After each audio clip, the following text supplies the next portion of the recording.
Hello there, my lovely viewers. It's an absolute pleasure to be back here on Girls Run These Worlds for session 2 of Numenera Aerowen. This is a homebrew world that of my own creation that I'm pulling these fantastic players that you see all over this beautiful and fantastic overlay created by a lot of the folks in council, especially Jen and Darcy. Jen and Darcy had their hands in that one, but we are going to be playing Numenera, as our series name has indicated, and also we are in session 2, Lurking Shadows, Guiding Light. So before we get into all of that nonsense, very quickly, how you doing, folks? You feeling good? You had water? You taking care of yourselves? Even if you haven't, for the next 3 hours, I'm your mom now. Take care of yourselves, damn it.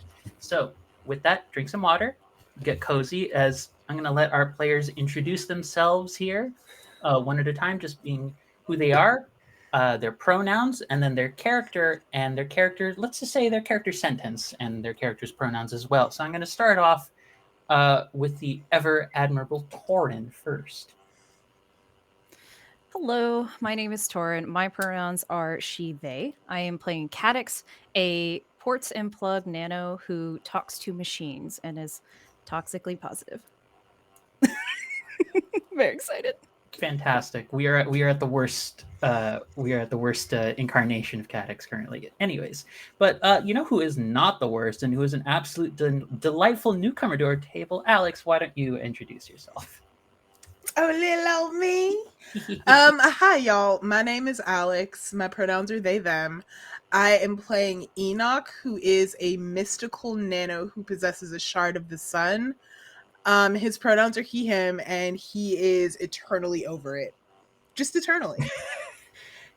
His pronouns are over it, basically. Yes. His pronouns are over / He also identifies as done with this shit. Yeah, that's about it. Next up of our fantastic group, and the second of our newcomers to our space and channel, the lovely Noelle. Hey, I'm Noelle. My character I am playing is Errol. She, her, also she, her for me. She's a cheerful glaive who is super excited to be here with all these people, and we're doing wonderful. And I can ride the lightning. I forgot to say that. I have no problems whatsoever. Everything's fine. Everything's fine.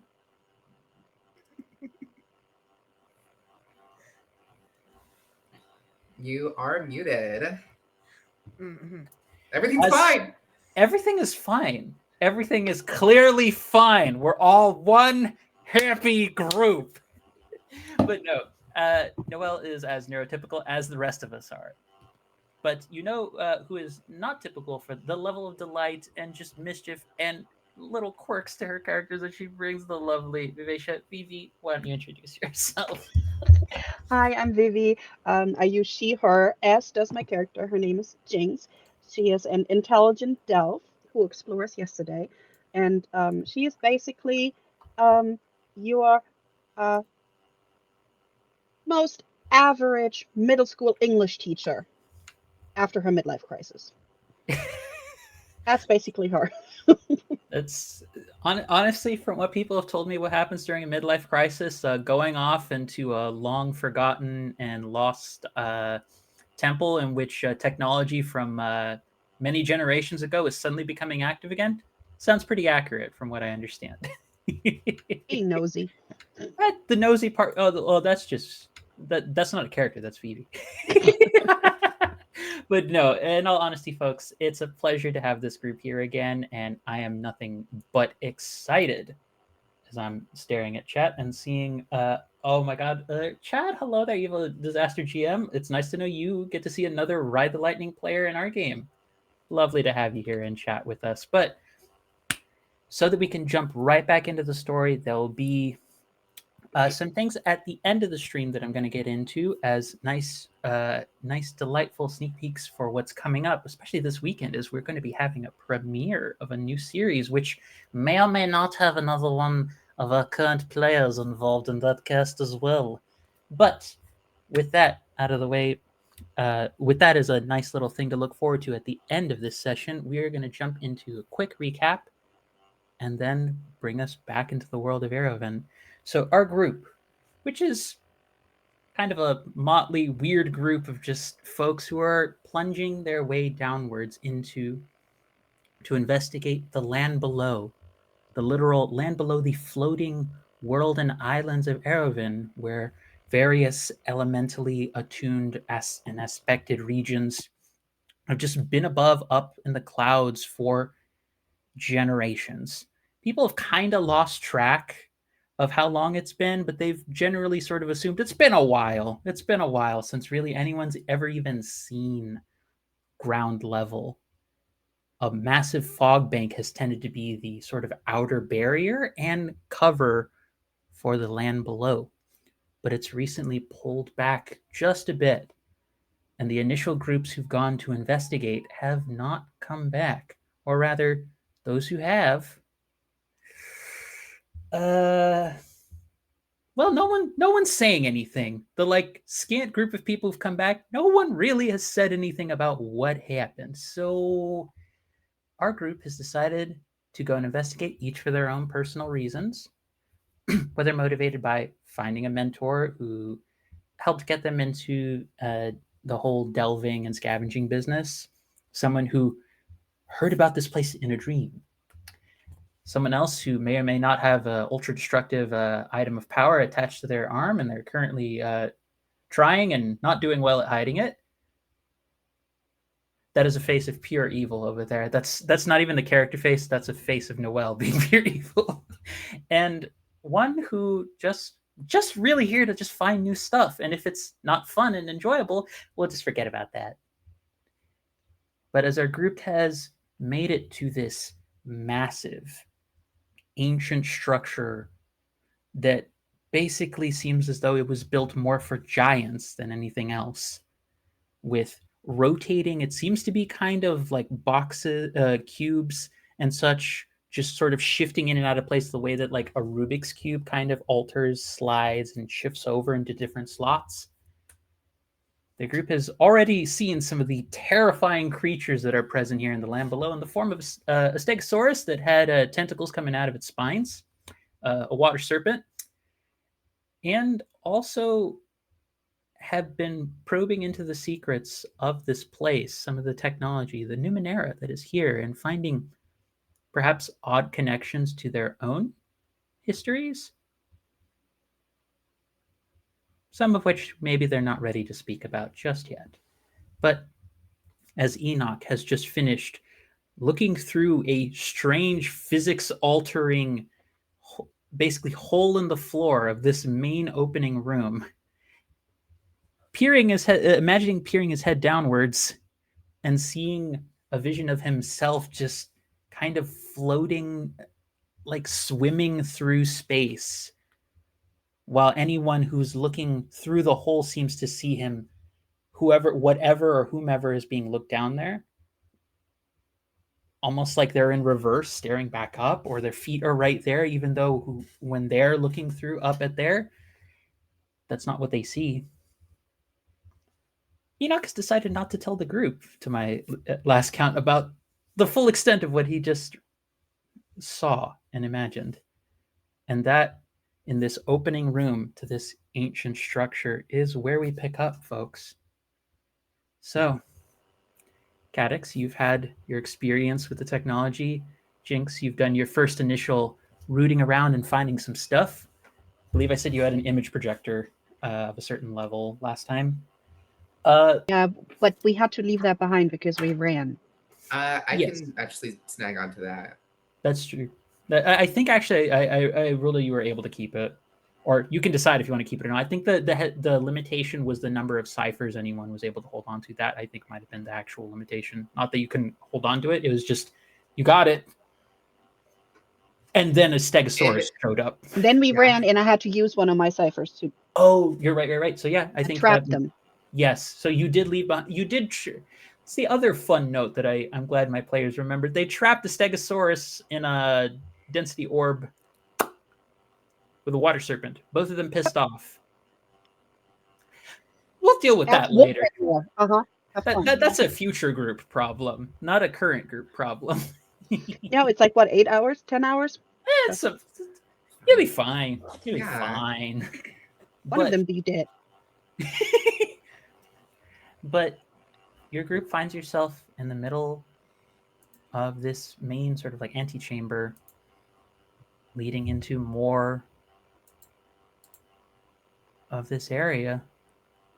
I mean, it really comes down to which way you'd like to go. As a quick reminder, there are 3 pathways you could take that are not the hole in the floor.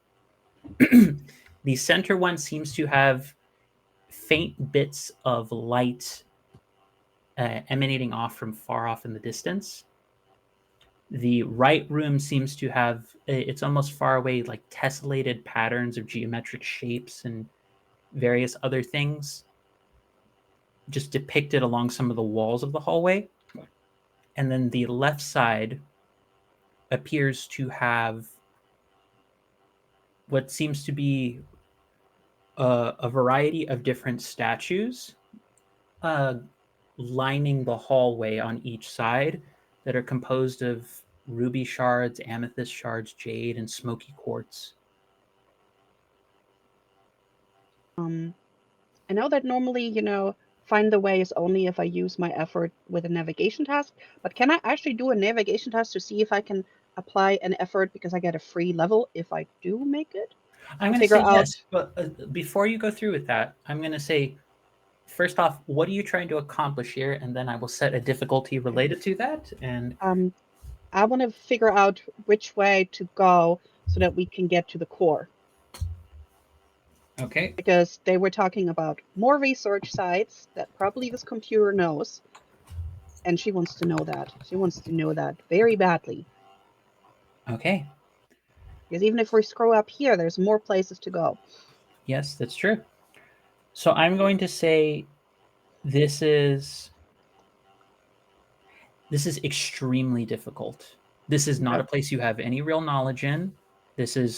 No one has really any historical basis for this place except very like sparse written records, and even those would have been hard to pick. So I'm going to say this is a difficulty 5 task.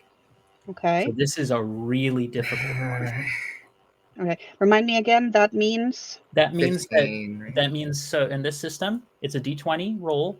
It is what you're trying to roll for is match or above 3 times the difficulty number. The difficulty number in this system can be dropped depending on if you have relevant expertise or trainings, if you have an asset that you feel would be appropriate and could help you in some way make it easier to accomplish the task. You already have a free level of effort, I believe, because of one of your delve abilities that is applied. Yep. So that would drop it down to a 4, which would mean you need to land a 12 or higher in order to succeed at this. Plus my edge. My edge is 1, right?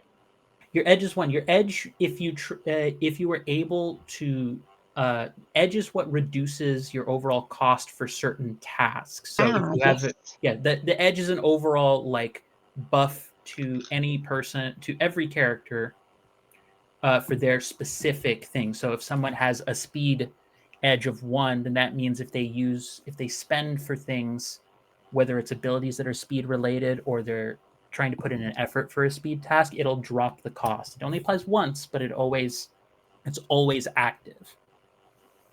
If I want to spend some on my pool, I have to do that before I roll, right? Yes. And you're already applying 1 level of effort for free, which means you cannot do another one, because at this tier, I believe you can only do 1 level of effort because you are all tier 1. So the lowest with just effort, you will drop the difficulty down, is to a 4.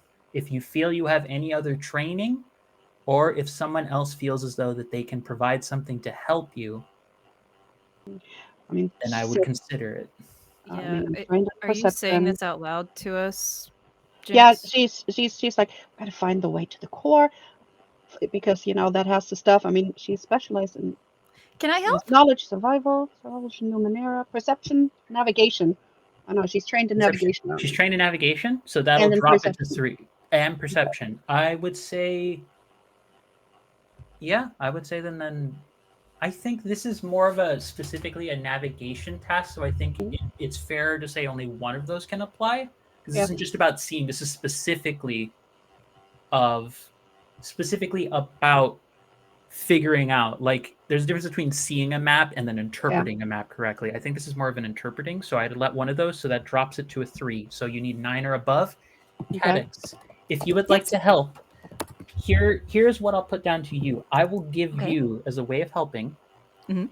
I will give you a difficulty 3 intellect task. Okay. This, I do this have is it. Oh, go ahead. because this is specifically because you've interacted with the technology. The thing is, and this is something, this is more a character decision than a narrative, than a mechanical issue. Mhm. Cadix would have to integrate with the technology again. Yeah, So, I either if you feel figured comfortable. I have perception or talks with machines, so I could try to get the research lab to help us. Then, okay, so Is this before in you, addition to the +1 we get for working together? My the brain. plus one will here's the So whole much. rundown, folks. I know there's a lot. So this started as a task, a difficulty 5. You're Gotcha. applying effort, that drops it to 4. Getting you have training in navigation, that drops it to a 3. Now, if you want to potentially drop it to a 2, I'm giving Cadix an opportunity to integrate with the machines one more time. If she is successful, that will drop yours to a 2. Otherwise, you will only get the +1 benefit. This is to see if you will get it and dropping the difficulty. Okay. So Cadix is a difficulty 3 task. Because you talk with machines, dropping it to a 2. I have edge and intellect. I don't know if this applies in this case. So if you want to spend for effort, Mhm. the edge will drop the cost of the effort. So the normal effort cost is 3. With your edge, it'll drop it to 2. So that would make your task only be a 1 difficulty, which is relatively easy, but It's different dice we've, than last week, so we've we're seen you know Torrent's what? luck Oh, where thank Torrent did goodness. not break double digits last week. So I didn't break I 5 truly last hope week. you put those old ones in like the bleach or something. Yeah, Just they're not with here the anymore. stank They on have them. they've left the building. All right. I will do this. okay. So what are you looking for again, Jinx? I'm so sorry. I'm trying to figure out the way to go to the core, the best way for us to Gotcha. get to the core. Okay, hold on. Research Facility 4. How can we find the core? I didn't mean for that to rhyme, but sure. Bars. She's gonna be connecting to the research Oh facility. no, and you trying may have this. done something that is cringe. Oh god, it's the I worst think thing. my whole character's cringe, to be honest. But that's okay. I like her. It's like Nothing's you cringe were- if you believe hard enough. you were Is really it adapted. cringe to love yourself? No, of course not. And I love you. Not All if right, it's I'm based rolling. on a lie. Christ. I rolled an 11. That's The highest number look you've at rolled you so go. far. Yes. Look I mean, at it's you 2 ones, go. so it's still a 1. Still So. one, so it's still- yeah. I mean, but it's You double. rolled just 2 so you know. ones. Well, I'm good with One 2 word. ones. Okay, I'll take it. okay, folks. So Cadix, this is what goes through. This is what you hear and experience. Convey however much of it you would like to Jinx. No matter what, mechanically, you will definitely be reducing the difficulty for Jinx down to a 2, Gotcha. which would only make it now 6 or above to land that. Here's what your experience of plugging back in is. integrating outside source into research databanks. Designation researcher Katerina. Researcher Katerina. Your interest and inquiry is specifically in the matter of reaching the Nexus Core, the center of research documentation, correct? Yes, that is our objective. Yes. Current realignment protocols are set to 2 rooms for core access. Implementation of protocols suggests that any movement in towards the center room, the Nexus Core, will require navigation of at least 2 rooms in order to properly realign Nexus Core into accessible unit.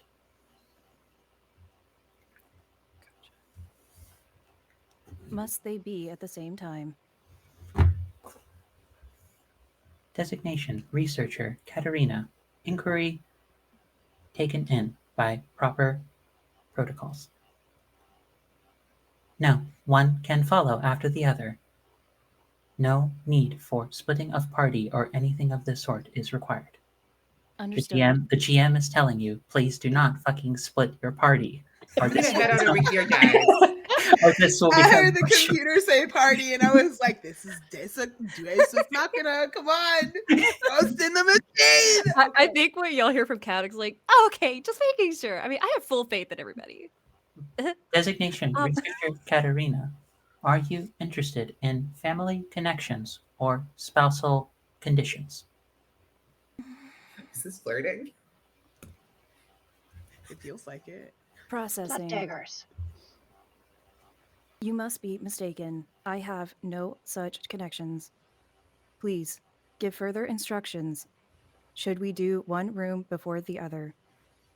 Records suggest inaccurate statements have been made. Spousal designations and romantic inclinations of researchers fully integrated into research archives by nature of agency employed by researchers.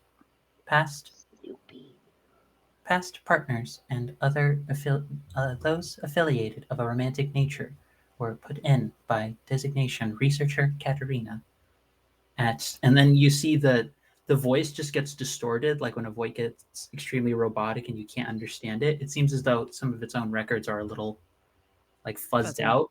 / your GM is never going to put a specific time how long ago this happened, but research designation Katerina. Records indicate day of black sun was date short time prior to integration of all files and data related to researcher Katerina. Do you wish to proceed, or do you wish for me to follow through with navigation, interest, and inquiry? Please, send files, but keep them accessible only by 2 people, and give us navigation. Also, refer to me as Cadix. By the way, on the side, y'all heard her just be like, "Oh, there's 2 rooms. We can Oh go my gosh, explore there's 2 more." rooms? Yeah, I'm so excited to go through these rooms with you. this researcher place is so weird.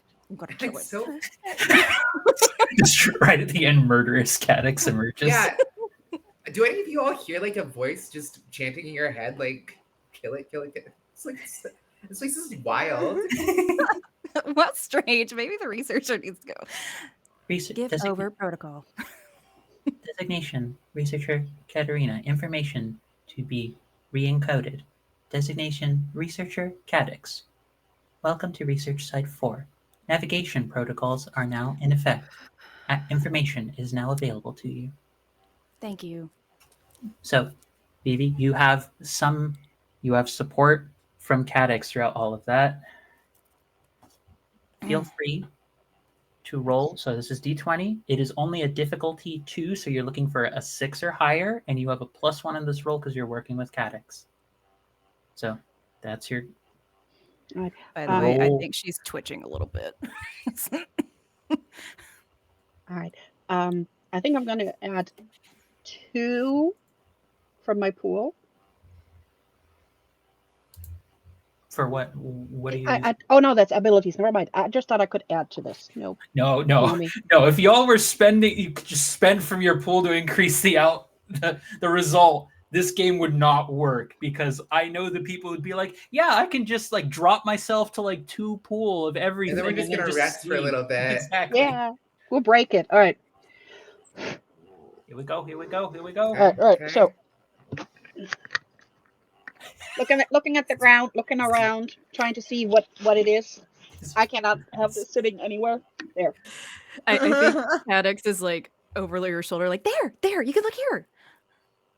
Okay. That's a 7. 7.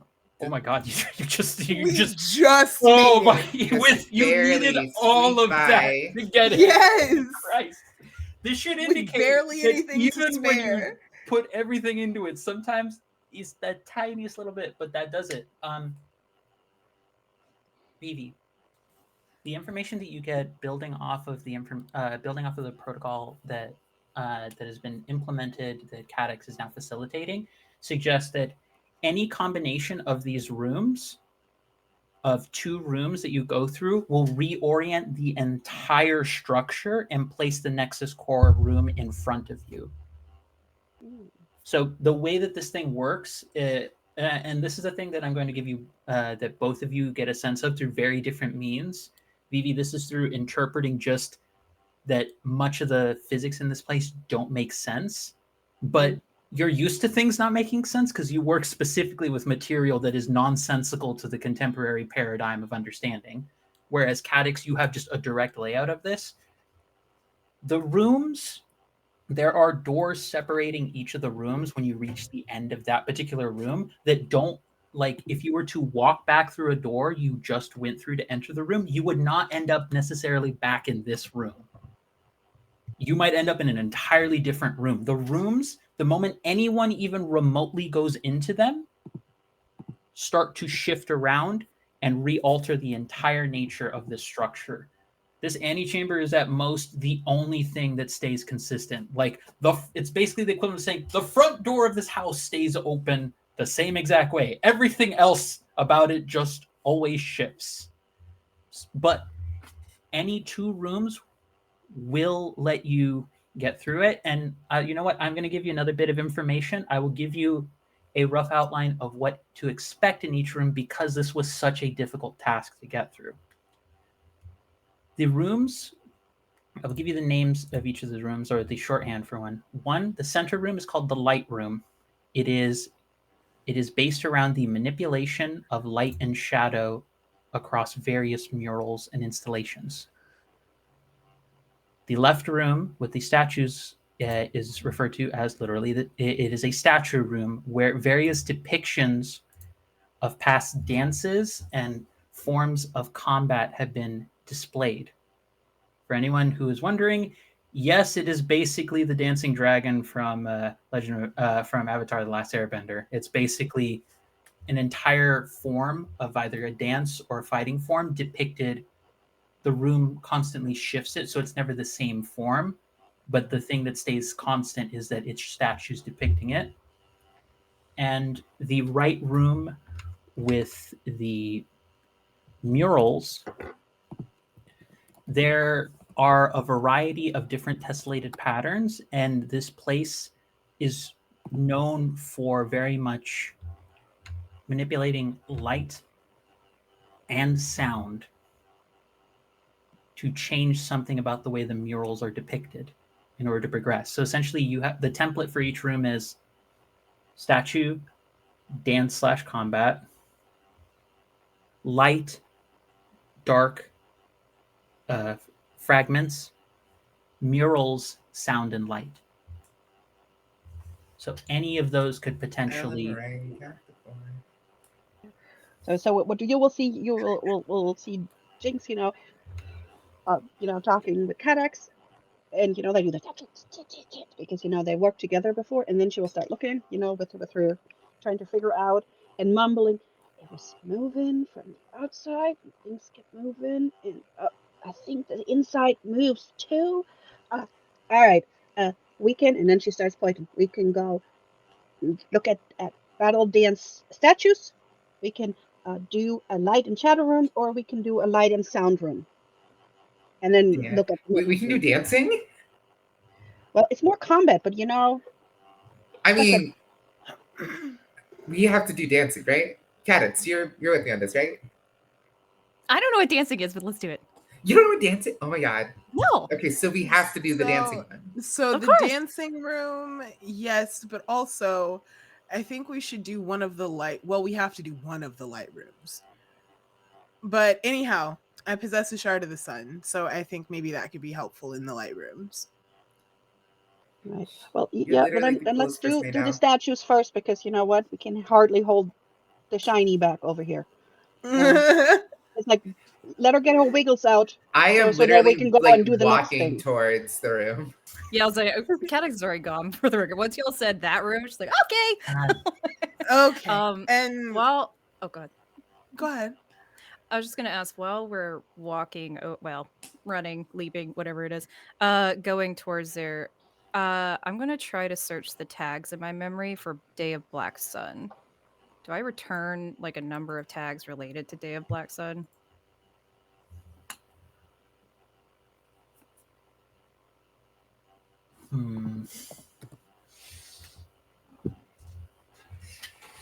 Also for Umbron or Solarin. Okay. You have various tags for all three of those pop up. However, the moment you try and access any of those, Okay. I don't know if she would try to access it. I think she just want to see if there were some. there are. High There number? are. Okay. Yep. There are. Okay. Yeah, she wouldn't try to access it. Just knowing that she knew it at some point, she's fine with that for the moment. Because she's still stressed out from the computer trying to dead name her. Okay, let's go. And she's Let's go. Oh my gosh. We're gonna crush this so hard. We're gonna crush it into a little powder, and we're gonna take the powder and we're gonna burn it. I'm so excited. Ease off there. Ease off. You're coming on a little too strong right now. I just feel so amped. It's just literal. I just realized we just gave the most excitable person in our group has lightning powers. This cannot end well. This. Oh god. Anyways, Anja's regretting her decisions right now. it'll be fine. So, I trust them. you go into a room. This room, there's three walls, and then the fourth, where there would be a wall, you pass through a door that is flanked by a pair of these statues. At the moment you get close to it, they look as though they have very I'm trying to remember how you pronounce this. Macahuatle, I think it is. It's like an Aztec sort of weapon that's like long. It's the equivalent of like, imagine like a cricket bat, but all around it are like jade shards that are standing out. They can cut through bone real quick, is what I'm saying. And this is, imagine a high-tech sci-fi version of those being wielded by each of these statues. Alex is just like, no, I don't. No, thank for you. me, Actually, Actually, that sounds no. like an ouch. No, thanks. Actually, It is, but the statue Slashing and cutting. Yep, it's great. It's one of my favorite ancient weapons. That and I think there's a Japanese yokai or what have you that has like the Grim Reaper version yokai in Japan has like a studded iron ball decorated like stick that it beats people with. Anyways, fun facts you learn online. It's great. Japanese Grim Reaper has a morning star. No. It's like, imagine a baseball bat sized thing, but like studs of iron balls like all around it. Oh. Not like on the tip of it, like a long spiky thing. Just the whole actual wooden piece has this. It If just you not die round, in it's a little Japan, death beats flat. the shit out of you. Listen, Yes, actually. that's why there's so many ghosts. Sorry. Anyways, what were you saying? Carrying on. So moving, death aside, unless you all want to risk that right now, it looks as though there are a variety of different statues composed of ruby, amethyst, jade, and smoky quartz, like the same kind of patterns you were seeing in the room. Now,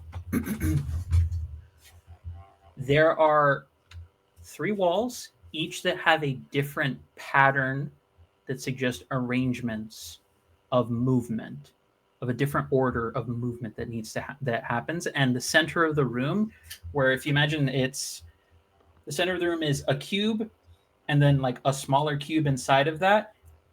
The corners of the bigger cube have four statues. So each one at the inner cardinal points. And the center has sand. This is what you see when you go into the room, and you see that each of the murals has a depiction of an arrangement of how these statues should be. And the statues keep moving while we're doing that. We're looking at stuff and the statues are moving. No. The statues are currently stationary. I want to stress the word currently. Currently, yeah. Should I pick this up and just sort of scooch it along? I mean, we can't just look at the murals and see what they are. I mean, let's look first. Boring. Sounds a little boring. Yeah, I think Cadix has one of the notebooks out, and it's just her hand is going along a page, just taking copies of all the murals around at like lightning speed. They're not good, by the way. They're just because they're just going so fast. It's like it's like a general idea of what they all look like. It's like one of those like dot printers. It's like it's like pixelated everywhere. How big is this room? I would say.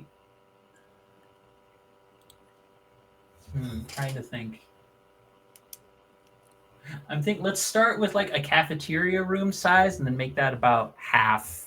Like, condense that about down to about half of what the overall size of it would be. Mm-hmm. I think Cadix. Are the murals, if she looks at them, are they kind of like the dance pose type of things? Like if she goes to one wall, let's say, and she's writing it or copying it down. When she gets to the wall, she's not going to touch anything because I think her eyes are just too starry. Like, oh my god, people can move this way.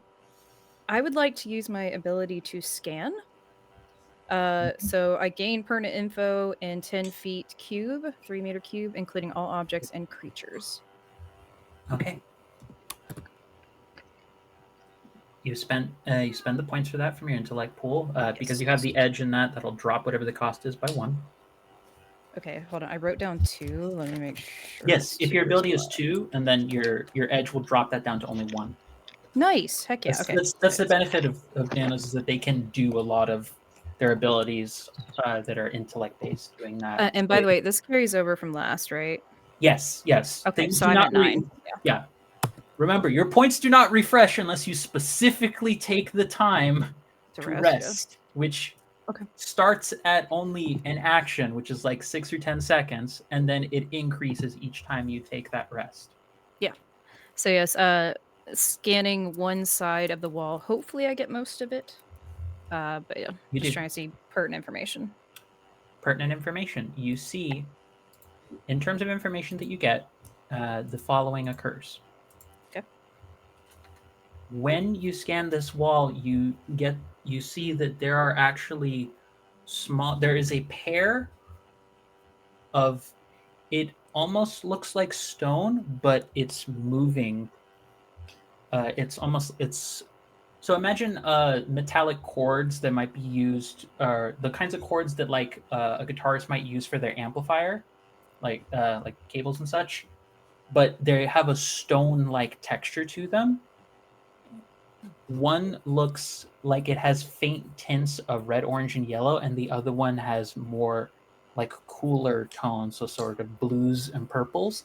It looked like, because of the nature of the depictions, it might have just been part of it, but because you're using an ability, you can see it's connecting down, and you see that as it moves through down to the floor and gets all the way over to the sand, you are able to pick up that the sand, it has localized vibrations that are relative to pressure points in the sand. That the entirety of the sand has pressure points. Okay. And I will definitely share this as I learn that with everybody. So do we need to do the dance and like get those pressure points all set up? I hope so. Because I'm amped to dance. I jump on it. Can while she does the scanning, can Jinx just walk around and use her perception and see if she can figure out in what order these go? Yes, I will tell you what happens to Errol in a moment. No, I was hoping you forget about that. Nope, Uh, nope. Nope, you went for it. No, Jinx is focusing on that. Unless Enoch pain, no is in full, gain. like, no. Sweet baby girl, no. You're not going to get that. Unless Enoch's doing I think those. I'm gonna grab Errol and say Oh. just before we begin to jump, let's get a plan. So, I'm gonna grab Errol by the scruff. Jinx, this is a perception difficulty 3 task. Jesus Christ. What is that sound?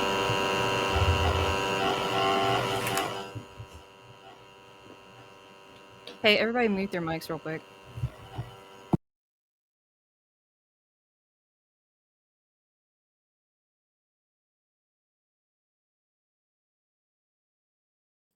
I have unmuted.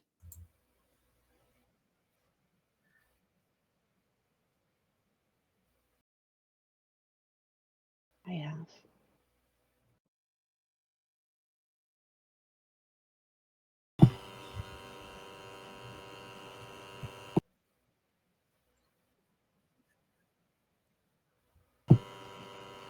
Uh, Phone. no, Testing. it might just be. Is that any better?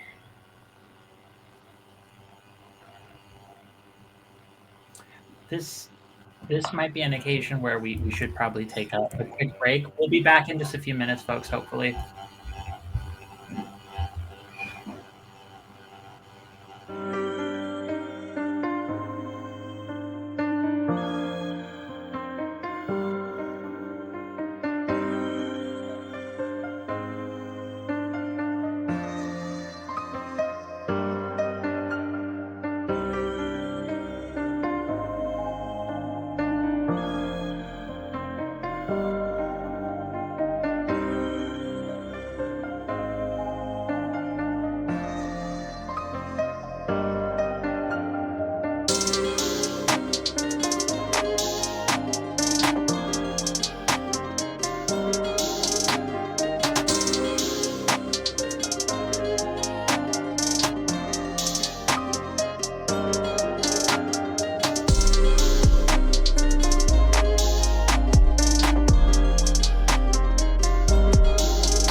Wow, that was an incredible adventure. Motherfucker! I'm always catching myself being muted. Damn it! Anyways, hello there, lovelies. Oh wait, we're already back on. Damn it! No, I already knew you were there. How's it going? You look good. You all look good today. I'm talking to my cast, but also to the viewers. But anyways, we are back. We appear to have conquered that tech gremlin. As apparently, as I said this as we went off, anyone trying to help Errol apparently invites the wrath of the tech gremlins. Their will is absolute. But in all I'm seriousness, gonna die. so Enoch, so you got in the way. You're making sure for that. Okay. So difficult. So Vivi, you were interested in looking at the mural. So this is going to be a difficulty 3 perception. This is just basically to break down and see if there's any like patterns that you're seeing across them. So you're trained in perception. Mhm. So that's already knocking it down to a 2. Okay, so that means I have to roll a 6. Yes, 6 or higher. All right. Unless I put effort into it. Yes. Okay. This is an intellect task.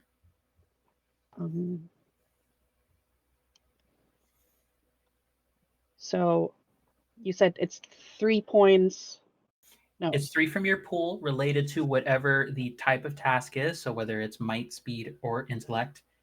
And then if your edge is in that same task, it drops it down. And if you, as part of your type, have a skill or something that's just an enabler that automatically lets you do put in effort for a given task without having to pay for it, then that activates. That's always active. If any of your skills say enabler, that's basically what it translates out to as. It just says it's always active, as opposed to something you have to activate manually, like Torin just did using Cadix's scan. Scan is not always perpetually active. Otherwise, Cadix would just be suffering the worst overstimulation always. That's why the trained excavator says trained in perception, climbing, salvation, Numenera, enabler. I was like, who Yes. am I And that- enabling? Yeah. No, enabler just it just means basically auto buff, always active. That's what it means. All right. That's So- good to know. While there are a lot of terms in this system, once you know them, the system is remarkably quaint. So thank you, Money Cook, for that. Also, thank So- you again, Money Cook, for the books. Yes. Mhm. So Yeah, pretty since cool. I have an edge of 1, that means I have to spend 2 points 2. to put effort in. All right, I'm going to Yes, do if that. you have an edge in intellect, then yes, that would be spending 2 from your intellect pool to put in the edge, which will drop it down to only a difficulty 1 task, Which means I have which to roll means a 3 3. or higher. Yes. So let's do this. Let's do this. 3 or higher. That is a 9. Okay, Nice. that was good. So what you discover, Jinx, with taking a look at all 3 of the murals, and why it was a very good idea that Enoch did not let Errol go on it, is that if you imagine the internal sand cube as being, let's say, 6 squares by 6 squares, there's only a certain set of squares that can be stepped on that are going to be correct. And the reason that you can guess that, or make a pretty educated guess, is that you look around the 3 murals and you see one of them, it is the faintest of glows. This is something that the human eye can catch, but you have to be looking very carefully. This is something where someone with a keen eye like yourself would only pick up on. You didn't need an extra tool to do it, but this is very much something that someone had to have been paying extreme attention. So you see the northern pattern, the northern wall pattern, that one is lightly lit up.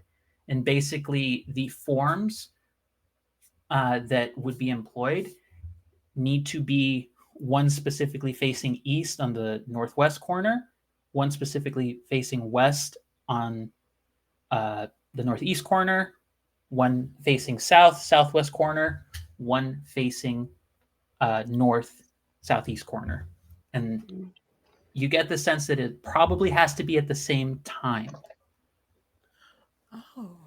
So, since she is intelligent, that's her, descriptor, which means that she's trained in all actions that involve remembering or memorizing things I experience directly, it says. Being good at recalling details of geography that you read about in the book, remember a path through a set of tunnels and stuff like that. So that would mean I would be able to remember steps, right? Yes, and I would be able to tell them which steps to take. Yes, you would be able to tell them. So so here's the thing.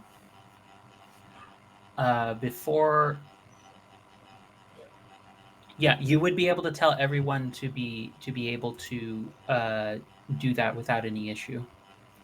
Yeah. So here's the thing. You don't know what will happen when you do that correctly, but you do know that whatever in terms of is being depicted in this room, that is the one that is currently active. Right. So she's just probably, looking at all of it and mumbling to herself, all right, so this is that part of the sand pit, and that is that part of the sand pit, and I can see in which order they're supposed to be used. Yes, you can see Yes. you can see the specific order. And then she's pointing first that, then that, then that. Okay. So I am trying to think. Who would be the dancing? Would that be speed or might? It would be speed. This is very much. This is in the range of agility, acrobatics, or dance. So she would turn around and look at the others and say, "So, who is the most agile that wants to do this? I have no clue what's going to happen when we do this, but I can tell you what you got to do. But remember, you have to be very careful. You can only step on certain things. If you step on the wrong thing." I just have Errol by the scruff. I am gesticulating wildly at this trying to come out. But they're wildly swinging agilely, right? Yeah, very much. Those arms so. are going fast. Yeah. Because I'm not bad at it, but if somebody is better than me, I'm okay at it. I'm decent. I I'm literally really zip like decent. lightning. Okay. Like a Okay. lightning bolt just zoop, zoop, zoop. Me. only I release arrow. if you listen. Stop. Listen. Zoop. 1, 2, 3. Eyes on me. Listen. Okay, you gotta do exactly as I say and nothing else. Don't just run and start. I am fully about to. Enoch just has me by the strap. I'm Does like, this make you our conductor? Yes. Yes. Yeah. Yeah. All right. So Jinx, you're a great conductor. she's All right. just gonna say, Enoch, come, bring her, and I'm gonna show her on each what she has to do in order. But don't let her go Okay. yet. Don't let I'm go. holding. I still have arrow by the scruff. We're good. release me! I think Cadix is in the corner now just doing, like that one-man band weirdness. Like, no, I don't think one-man band's weird for the record, but I think she's making it weird. She's trying to give you like a beat Forever. going. So like her Everything's mechanical fine. foot is going on the ground. So once we've shown her everything that she has to do, and where exactly she has to start, like we're gonna go over to where it starts. And Okay. are you ready? Do you remember? I'm gonna call it out too. Ready? All right, Enoch. In 3, 2, 1. Release the Kraken. Oh, So, I let go. just an important question I want to ask. Mhm. Are you doing this one at a time? Or are you doing all of them at once? I'm doing all of them at once. Okay. Wait, hold Right on. after each other without stopping. How are you gonna do all 4 Yeah, poses they're at all one at different- time in different points? Yeah, they're around the room. I can ride the lightning. Just need to explain what that means as far as ability, Miguel. I have an ability called Bolt Rider, which means I can literally turn into a lightning bolt and zip around. Oh. To be honest, yeah, that'd do it. That shut me up. So Okay. literally, my body sizzles with crackling lightning, and I just. I feel like if Enoch had hair, with the fact that you were like gesticulating as wildly as you were, like I feel like if Enoch had hair, it would be standing like this. Thank goodness he's bald. No. What ends up happening is you end up with the Frederick Douglass haircut, You grow hair. and then it stands up. Yes. So Yes. here's what I'm going to say. What happens? Because is that an ability that you need to spend for Noel? I have to spend 4 intellect points, right? Okay, so if you spend that, here is what's going to happen. The reason I was asking for if you're going to do it all 4 at the same time is because if you hadn't had something like Bolt Rider, I think Cadix is most intimately aware with having looked at that and seen the connection of the dual toned like stony wires reaching the sand. You get the sense something would have reacted negatively. You don't know what, but because you've spent for that, you literally do all 4 of the statue poses. And you watch as the mural on the northern wall changes, like components of it, like imagine that this is almost like a crystal. It looks like it should be crystal that it's made out of, but it's painted on the wall. But then all of a sudden, it's like someone is literally that's what you imagine. Imagine telekinesis kind of thing that they do in movies where like a broken window, like they summon up all the shards of glass to fire them out. All of the color leaches off of the mural and becomes crystalline, and then it goes and it reattaches to the mural in a different configuration that looks as though the poses have now moved more inwards into the sand. And you also see I think Errol would notice this first just because of processing speed for how fast you're going as a literal bolt of lightning. The sand is beginning to part at some spots and filling in what looks to be some sort of depiction on the floor within that incorporates the larger cube within it as well. Now, here's where I'm going to put this down to Errol. This is going to be a speed task. Over the next course of, let's say, an hour or two, probably closer to an hour, yeah, let's give it an hour. You could do the rest of these poses. I'm not going to make you pay again for Bolt Rider, but what I will ask you to do them all correctly and sustain that without any difficulty for the rest of the poses, this is going to be, I'm going to say, a difficulty 4 speed task. Okay. Now, you are using Bolt Rider, so I'll say that will knock down the difficulty 1. So that's 3. Do you have anything else regarding acrobatics, dancing, performance, any of those that you feel are relevant to this kind of task? Because this is both a matter of speed and a matter of precision. I am looking at my abilities. Can we help? I mean, would it help if I call out what she has to do? Or is it Numenera? Yeah. And I can break it? Is it Numenera? Can I break it? Before I get into Alex's comment, what does Torin? Please explain to you, the player, to me, your GM. What does that mean? Well, so I have some intrusions, and I have a few that so advantage malfunction. I can break something for a round, or convenient glimmer. Do you have an XP that you're willing to give up for that? I have 2 XP, so I would be willing to give up 1 to make that happen. That would work here. I would say that would lower the difficulty. So while I'm doing the new murals, I'll just kind of like. I can also spend I have edge in speed, and I'll spend 2 speed points to knock that at another level of effort. Okay, so that makes it's a difficulty 1 task there, Errol. Okay. So roll d20. I'm feeling lucky. 3 or above.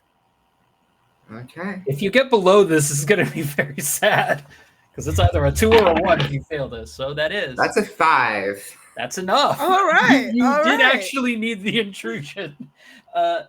So you all watch as, like, over time, it is just a bolt. At first glance, it's just a bolt of lightning just going everywhere. Just, but, and I think maybe the only one who could really actually pick up seeing the forms and shapes and of the dance poses that Errol is doing is Jinx, given her training in, like, perception. Well, actually, no. Enoch is also trained in certain things related to perception too. So the 2 of you know as Cadix, you're... Well, I have perception as well. Oh, never mind then. So, well, I think my mechanical eye might be like tracing, but the human eye is just like like it's not. No. There's just 39th century circus music playing in your head. No, it's the 42nd century version of a Girl from Ipanema, like, elevator music style. No. Elevator version, not death metal version. You gremlin of great chaos. Metallic eye is death metal. Human eye is just kind of like. Human eye is music. It's trying hard. But what the rest of you see, what all of you actually see, also accompanying that, is that there is actually a depiction on the floor that is slowly being filled in. It's the best way I can describe it. If it's a death metal elevator, quiet you. I don't know who posted that, but quiet you in chat. You're not helping. So that smiley face doesn't do what you think it does. So what you see, it looks like... I'm going to try and ignore that last chat comment because that just took me to a dark place. What you see happening throughout this depiction is that it almost looks like a mix between, like, a chalk drawing and water. if anyone's ever seen, I'm gonna thank my partner for the description. Those like TikTok or little short videos that people have done where they like do splotches of like random drip drop ink in certain spots, and then when they pass over it with a brush, they create these beautiful like art pieces and such. It's very similar to that, except it looks like it's not quite slimy, but it has that kind of like almost viscous moving texture as all throughout it. It's a mixture between it's a cross between chalk and that weird slimy moving viscous liquid going all the way across the room as the sand parts slowly over time, and you see a depiction of a a sun with a moon hidden within it. With partway through it, it looks like a crescent moon being depicted as well. But at different spots, it looks as though there's like notch marks that have been made all across it to show the different phases of the moon. But it's like moon within a larger sun.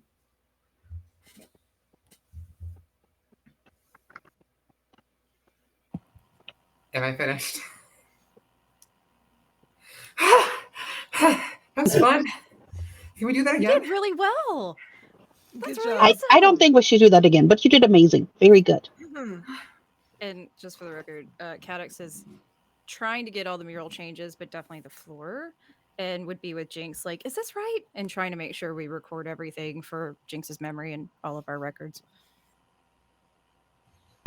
Oh my god, I just realized Jinx basically has an eidetic memory. That's actually one of the best skills a Delver could have. That's amazing. She was a teacher, so and you have to remember a lot of knowledge if you want to be a traveling teacher That's true. That is and learn more. It's like support travel, your learn, teachers. travel, learn. Support public Kids, education. we It's here at better. Girls Run These Worlds We value support public teachers. schools. Support public schools. Hey, one of our founders taught in schools for a while. She was a fantastic teacher to my knowledge. But anyways, as that Don't do happened, drugs.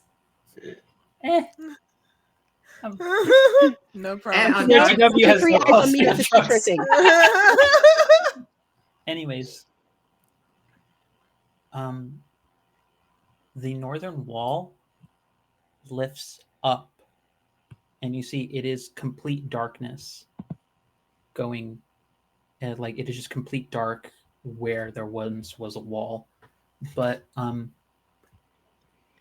Enoch, Mhm. I'm going to offer you an intrusion here. Okay. There is a feeling that you get. It's almost like that same sensation that you had when you peered through the floor and you saw and like almost an image of what this place was like down below. When you see the depiction of the mural like on the floor of a moon within a sun, I'm going to offer you this intrusion. You feel a vision of something, but it's closer to a memory. Do you follow that feeling, or do you choose to ignore it? I would follow that. I would follow that to see where it went. Okay. So you'll get 1 XP for taking the intrusion, Okay. and you get to give 1 XP to someone else in the group that you just name a reason why you would want to do that. Errol, because you just did that really cool dance, and I think that's awesome. Enoch. Mm. Okay. It feels for a moment as though your body fades away entirely. And you watch almost as though time itself begins to go in reverse. Just the party's movements going backwards. You see the zipping and zapping around of Errol's movements playing back towards you. Mm. but it keeps going. It goes past the moment your party's arrival, past the moment of anyone arriving here. You see various other groups that have passed by here, that have gone in. And then you, in the midst of this vision, also hear sounds of something coming from other rooms. You're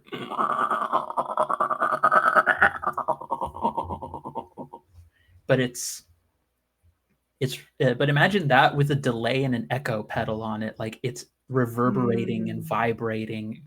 Like you're hearing something that sounds, it feels like it's a sound that's staying in one spot and moving, which makes no sense. The sound isn't like echoing out. Like it has an echoey reverberating quality to it, but you see some folks who are delving into this place, and you see what looks almost like a humanoid manifestation of dark and light sound, and you see it grasping onto people and them being pulled apart, but not like visceral gory sort of way. It's like an ethereal imprint of them is left behind, and then their bodies are just somewhere else.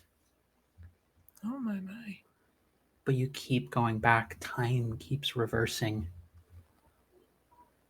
And you look around you and you see that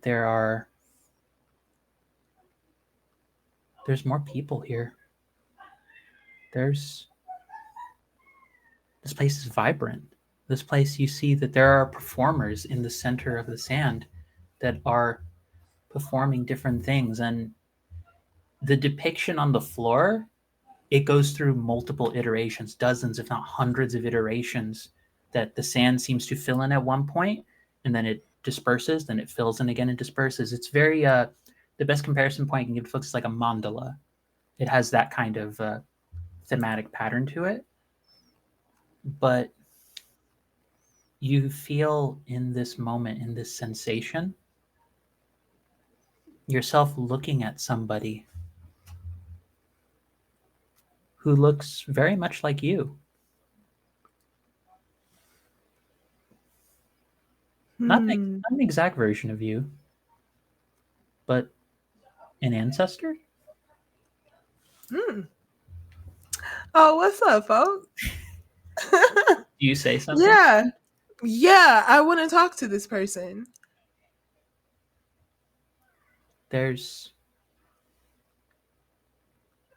They sort of stop for a second, go, hello? Hi. Can you hear me? Maybe I'm just hearing stuff. Wait, there it is again. Oh. Hello? I'm Enoch. Enoch? Did I hear that right? I've been in Yes. way too many hours. Maybe so. Maybe you should get outside. But, yeah. Oh, Katarina's going to be mad at me if I don't finish this, though. Katarina? She's my boss, or she's the head researcher for this wing. Oh? What are you guys researching? This one is mostly contemporary dance forms. Occasionally, some of these are incorporated into other combat styles, but this is just some research that I'm bringing over from the other 3 research sites. The other 3. Actually, wait, why am I saying all this? Who? What? Ezekiel, you're losing it. You're starting to lose your shit. Ezekiel. That's your name? Yeah, I'm Ezekiel. Most folks call me Zeke. Nice to meet you, Zeke. Pleasure. This can't... Listen, this is just as weird for me as it is for you. When is it for you? gives a date that is several generations back. Oh wow. Um. Like I'd say for because Enoch's a bit up there in the years. The Mhm. equivalent would be like great grandfather for for Enoch. Like Mhm. if not a little bit more than that. Like at least a few generations back. God, yeah, ancestor for real. Um. Okay, so it's not then for me, Zeke. Wait, is this a time lock moment? Is this a time travel? Oh, this is sweet. Oh, my husband's gonna love hearing about this. I am so happy about this. Oh my god, yes! I knew there were some forms of dance that could be involved in this. People said I was silly. They said I was researching something that no one would give a shit about. This is great. I mean, it looks like your research might be of great help to me here. Sweet. Oh, I have a legacy? Oh my god, that's the best thing I could possibly hear. Oh my god. Do people remember me? Do people talk about each other? Uh, do people still talk about us over here on the research site? Well, honestly, I don't know. We haven't had anyone come to this place in a while, in a very long while. This is Listen, it's complicated, okay? I do. Do my partner and I end up having kids? Do we? Is anyone like make it? Oh, well, I don't know, but I can look into it for you. What's your last name, Zeke? Whatever Enoch has for a last name, it is a think the way that like the context that made comes to mind is like think some like Polish names that might like as they get moved into like an American context get a variations that Yeah, occur over years. Same kind of thing. Like whatever Enoch's got current it. last name is, you can tell it's one of those That's names that like probably down through the years became that. Changed it at Ellis Island as they mm, immigrated from the hell dimension. no shit. Oh my god, I'm literally okay. Um, so yeah, Zeke, we made it. How did how did you find out about this place? Uh, happenstance.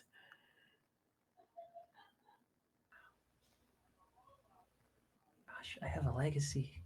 That's so cool. And you're an ancestor, so good job, champ.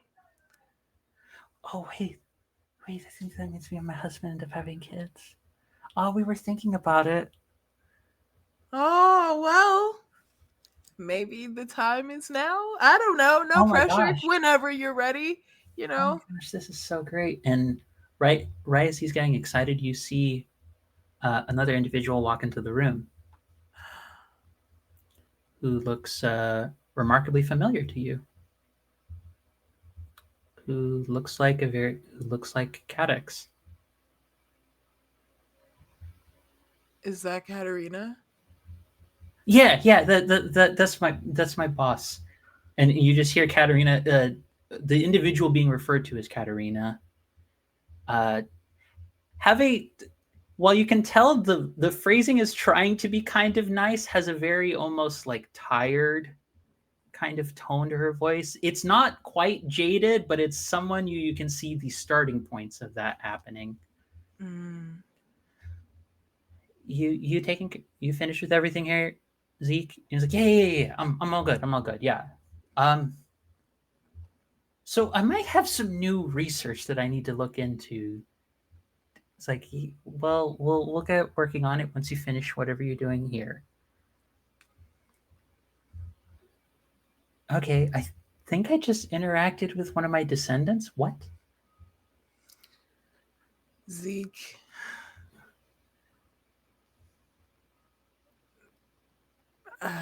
She's not hearing you. Oh. She can't hear me, Zeke.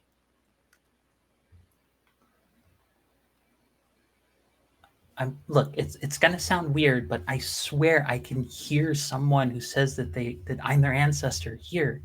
She's like, that would probably be very difficult to achieve. I don't want to say no, but maybe go take a break outside. Zeke, thank you for everything. Man, I have a legacy. Like, you can just tell he's so happy. Like, they are so ecstatic to know that somewhere, some small way, he's so happy about the idea of just anyone.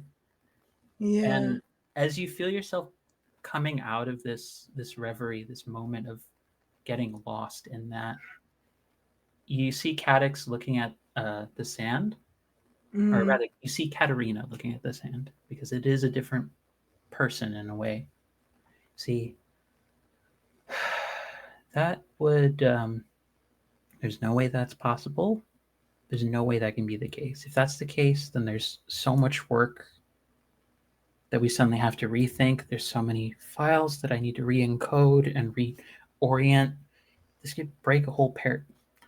That's a lot of work. That's a lot of things that will be very unpleasant for me to deal with.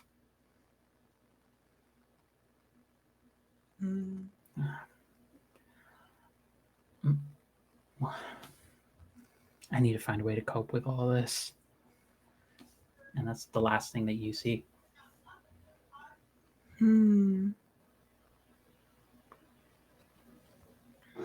Okay. Back to the present, everybody. Yeah. Thanks, Torin. I think with Enoch, you just kind of see a face in front of you, or a hand in front of yours, like, "You okay? Hello?" Oh shit! You probably just been standing there for like 10 minutes. Just kind of caught up in the rapture, if you will. Yes. Will it pick you up? She's looking like at the ceiling, like. No, beloved, it will not. I wanted to pick you up and carry you out, but they wouldn't let me. Oh no, please. I'd prefer to have my feet on the ground for the most part, I'm not gonna tell the party what I just saw. Okay. I'm not gonna tell. But I am looking at Cadix so much more suspiciously now. Because literally how? Okay. That's the thing that's like head fucky. Like, okay, anyway. Are you but sure yeah. You're okay? Yeah, you're looking. Well, you're kind of staring at me a lot. Yeah, and your normal stoicism has sort of evolved to like there's like a slight crinkle in your eyes that makes it look like you're a little bit. I mean, it's just a wrinkle. Like, let me be old. Damn. Those wrinkles are earned. Thank you. I appreciate every single one. Yeah. It's just, it says long life, right? And so many experiences. And I think you would see kind of like of course, trying to be happy and like, big smile and everything. But there's definitely kind of because she's always thought that you didn't like her. So she's definitely just kind of like, okay, should I make sure you're okay? How do we get through this? And just points to all the darkness behind her. I have a thingy. Hold on. My favorite thing. Player does not specify what it is. They just say, I got a thing. Don't worry, boss. So I got this. Well, I You can have to. touch You're so a smart. thing and it'll illuminate everything in short range. It's called illuminating touch. That's a you good are name for that. that. Yeah. I just imagine it's just Enoch being like, "Hey there, baby, be a little bright for me." He just puts on the charm and just Just a little any kiss. object. He's Just gonna- like plays a little bit of smooth jazz, just a little bit of Barry White, you know? It's just gonna be a sci-fi version of Barry White. Replacement for when he never played. It's Oh horrible god! metal, Why and that it's terrible. Oh my god, that sounds amazing. Heavy metal Barry White is the worst thing. Listen, no bullshit. As a fan of heavy metal and Barry White, I would get into it. I would get into same it. though. Same though. Can you I want- imagine that voice screaming? Oh god. Watchers, I want this. I want this. My next session. Somebody draw Heavy us metal Barry White. heavy metal Barry White or sci-fi Barry White. We'll accept either one. ¿Por qué no los Or dos? both of them Why making not out. both? Yes. Look, listen. Yes, but Jinx, I think you were one of the people who was asked like, how do we get through this? And oh no, wait, sorry, Enoch, you were saying about that, and then I'll go to Jinx if she also has any other ideas. Trying to go around here with attention. So illuminating touch. Remembering why I was opening up this book because I did the ADHD thing of getting locked into an activity and then not remembering why I was doing that activity. It's the best, people. Yeah, I get it. You have illuminate and touch. Mm-hmm. No, not touches. Why am I looking at touches the sky? No, not touches the sky. That's Errol. That's our other chaos agent. You said you have a piece of the sun? I'm trying to remember your exact description. I possess a shard of the sun. Possess a shard of the sun. All right, thank you. I'm not calling Listen, Chad, I'm not calling all of you out. I'm calling most of you out. There is a difference. It's in the second book, I think. Got it. Illuminating touch. You touch an object sheds light to illuminate everything at short range. The light remains until you use an action to touch the object again, or until you've illuminated more objects than you have tiers. So yes, that will be an action. Mm-hmm. And whatever the cost was, why did I close this book when I needed it to look at the cost? God damn it. Anyways, it's one intellect point. One intellect. So if I believe, yeah, you can just do that for free because your edge is in intellect, if I recall correctly, because you're a nano. Oh. So you just do that for free. Oh.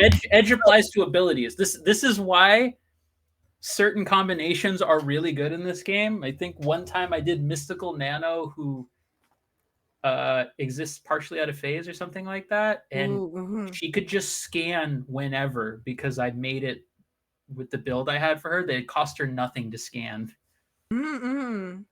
Or like she can do magic tricks at random. But if you just touch an object in the room or something that anyone has, it will illuminate for a short distance. Okay. Let me see. What do I have? Oh, I know what. I have a crystal lens. I forget why I have it, but I have one. So I think I'm gonna like touch it and allow it to radiate light, so that way we can go into this super dark, scary place with at least a little bit of light. Hopefully, maybe. Okay.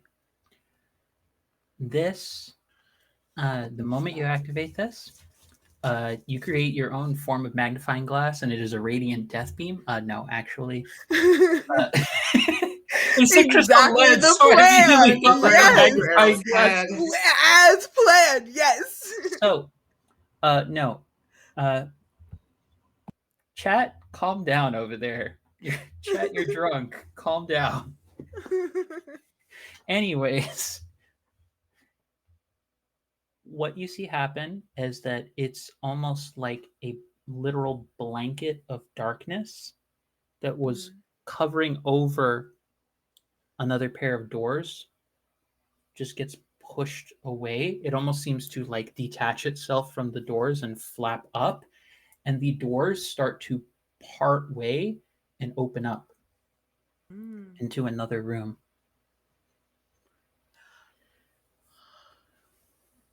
Oh, I get it. Okay. I get it. Okay. Yeah. Does the group all enter? Because you don't have to go through this way. Because this way you don't know what's through there. I will say this part of it you don't know. Should I try to talk to Okay. Christine again? The other two rooms were light and shadow or light and sound, right? Yeah. So either way, they have light in them. Yep. And I don't know how the rooms are going to work, but maybe I can help in some capacity. I do have light stuff. So maybe it wouldn't matter as much if we just went through this way. These two to like get the thing to read. Yeah, it's like Not necessarily. So it's like, do we have to do them in a row? You just, as far as Cadix, as far as you know, you just need to do 2 rooms total, and then the passageway into the Nexus core will open up. Can I ask the computer very quickly, what's ahead? Designation: Wanderer Cadix. Incoming room is Shadow Play Repository. Shadow Play Repository holds memories regarding various kinds of organic material, including various creatures across 2nd through 37th era. I think y'all heard, ooh, shadow play. That sounds fun. Wait. Various creatures of what size? Creature size components, component details, uploading details, and you watch as variety of just creatures of every size. We're talking from like the size of like your pinky to a skyscraper. Okay. As much as Shadow Play Repository sounds really fun, we should probably go the other way. And I'm saying that, which means it's bad. It's bad. It's bad. I don't really want to fight Godzilla. Sorry. I do not I'm have just another always orb. assuming that Enoch has You have another orb. I don't. Orb. Nope. Oh, you don't have another orb. I thought we praise Like- the orb now. like, The orb you is know- our friend. Must have orbs. You know that thing outside, the 2 things? Mhm. They weren't as big as these things. All right. So And it's let's like, let's turn around. Okay, bye. And So, plus, now we can Enoch do more. is gone. You said big. Enoch said bye. Enoch That's what said happened. nah. Enoch In the said words- I'm good. In the words of About our Enoch said director, face. goodbye. Nope. the words of our director Nah. Ryu, nar. Oh, Nah.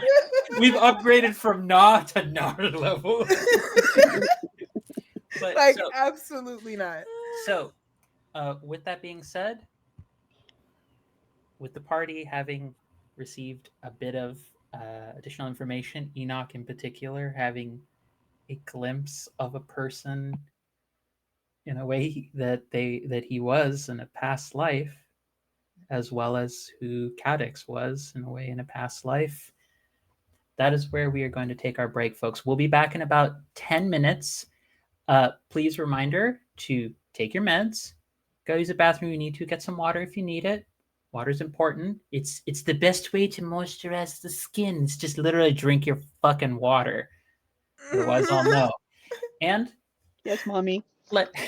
thank you. Ooh, I like that. Thank you. You're going to be our mother for the game. So, yes, mommy. Sold. I like it here. But last but not least, if you haven't already, please feel free to subscribe to Girls Run These Worlds Twitch channel and our YouTube channel, where these sessions are going to be uploaded after a bit of time. We thank you so much for the support you're giving us, and we'll see you in about 10 minutes, folks.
Hello there, lovelies. Welcome, welcome, welcome back to our fantastic Numenera Aerowen series here on Girls Run These World. We are just coming back from our group, one of our group having a literal conversation with an ancestor and seeing an incarnation of one of their fellow party members slightly different than she is now.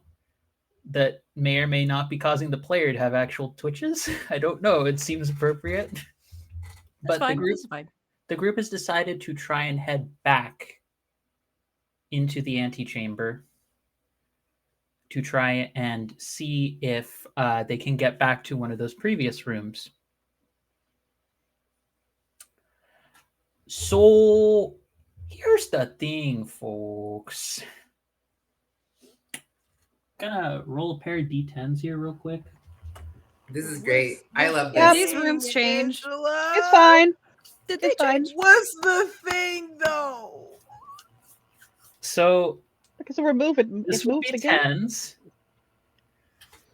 and this will be your 1s. The queer one will be your 1s. Nice. It will Bring be it better on than back. Godzilla. I just jinxed it. That's my name. It will be better than Godzilla. Somebody call high or low. I need somebody. I'm gonna make this a character. Low, it's the queer one. Okay, low.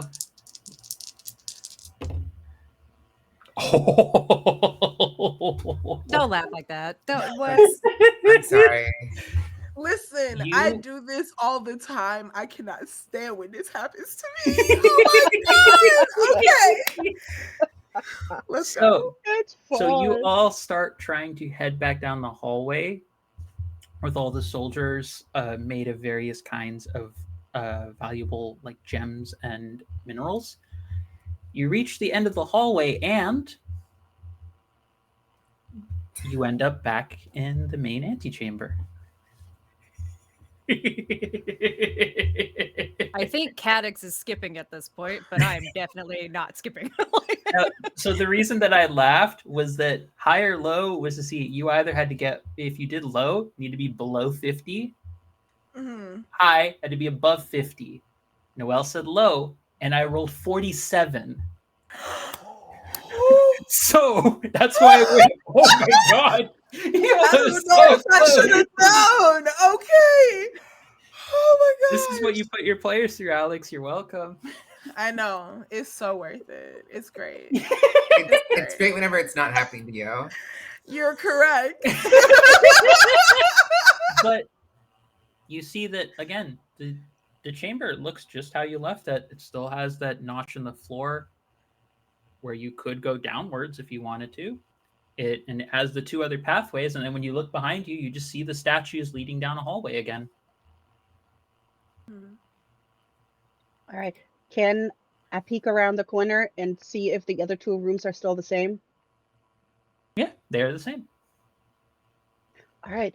So I would think we should probably do light and darkness because we got somebody pretty good with that, right? Okay. Just the shadow play room, was that not light and darkness? Or was that was something different? Also light and darkness. Oh, I see. I see. Is a second room of light and darkness, darling. Oh. Yeah, I We believe love this is like. options, honey. Oh no. I believe no, this is the yeah, light we room can in go the to the other center. Yes. So we have the light room in the Yeah, center, and then the murals to the right. Yes. Right room is murals. Center room is light room. Okay. Can Yeah, I make I'm any down sound for- stuff with my like thunder, lightning stuff? It's very loud whenever you do anything, Errol. We're just making that Aw. canon. It's as loud as Errol is cheery. Oh no. It's the enthusiasm. Homie said, "Oh no." You're at a 10 in enthusiasm. That's about what your volume is also at now. Hey everybody! But see, when you get like happier, you're just louder, right? It's great. It's great. Me and Cadence agree that it's great. Yay! Yay! Well, let's see. So, if I remember from what the computer told me, we have Lightroom and then we have art. We already did dancing. We could do art again. So, and if it's sound, that means it's probably singing. Oh, I would love to hear y'all sing. So wait, I only know kid songs. Wait, Cadence, you know what singing is, but you don't know what dancing is. Wait, I need to stop for a second. Well, now I know what dancing is because I saw y'all do it. But it seems like it's really fast. I'm not sure how most people would do that. It's not normal. She probably has a little cartridge with dancing in it. I do. And like you see her leg open up and the little tray comes out. She has more like little cartridges put in there. Now I have like 25 tags of dancing. Nice. Yeah. You're Nice. weird. I like you. Aw, thanks. I heard weird is great. Yeah, Right, one of well. the best. Sound it is. Okay. See if we can sing. As long as we don't have to Let's yodel. challenge gender our boot. It's more terrifying when you say it like when you say it in the aggressive tone, it's scary. When you say it in the cheery tone, it's even worse. I just get Kung Fu Panda 4 trailer flashbacks of the damn little aggressive murder bunnies. If you don't know what I'm referring to, just go watch the trailer. You understand why I'm only mildly concerned. This episode of Aerowen is sponsored by Kung Fu Panda 4. Murder bunnies. Murder bunnies. Murder bunny cereal. Accurate. Oh, good gracious. I think Cadix will start walking down there. Not running, but there's like an excitement, like but we could. Should we run? Errol will start running. Oh God. Okay. We'll start running with Errol. Enoch is going to like run in their general direction just to make sure they don't like trip a wire or something. Yeah. And Jinx was using her teacher voice. Look with your eyes, not your fingers. That's how I. You see, like, heard like, Jinx. Look with your eyes, not with your fingers. Errol Thank you goes, so much. okay. And you see on her like clawed hands, like sparks of lightning are flying over. And she's like, that's probably a good idea.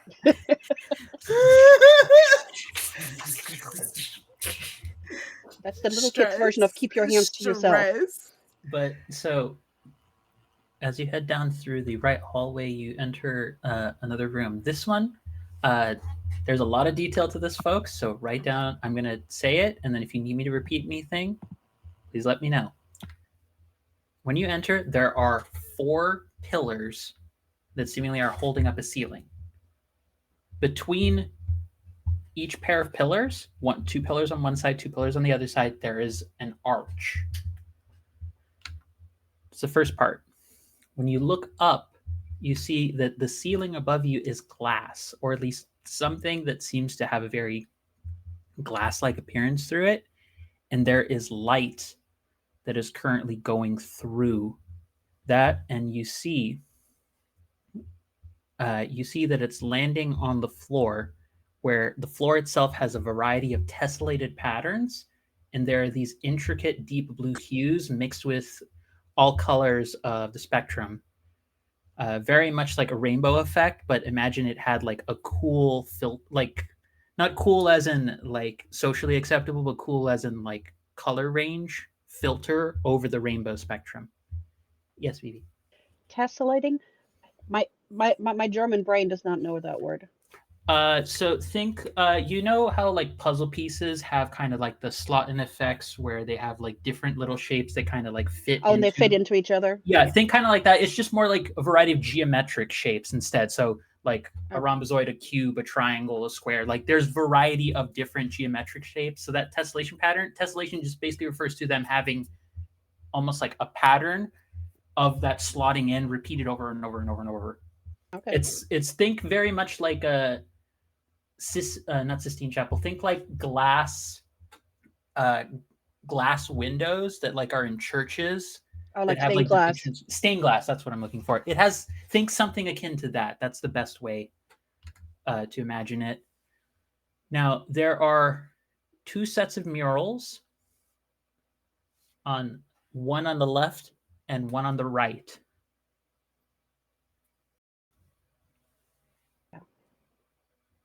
And Absolutely, looking at the murals, it's like Yeah, I want to look at the murals. and keeping an eye on my sticky finger friends who like to touch stuff. I've also there's one other important detail I almost forgot. On the northern wall that you see, there is a frowning sun face. So there's a depiction of a sun motif. The expression on the quote unquote face of it is frowning. Sad baby. All right, the sun's already Um, mad. Can you please keep your hands to yourself so we don't make the sun even madder? Let's figure out how we can make the sun Yeah. happy. I'm already taking like the original pattern. I'm down. about to smack your finger. But I'm just I saying. will grab you up by the scruff again. I will turn this whole car around.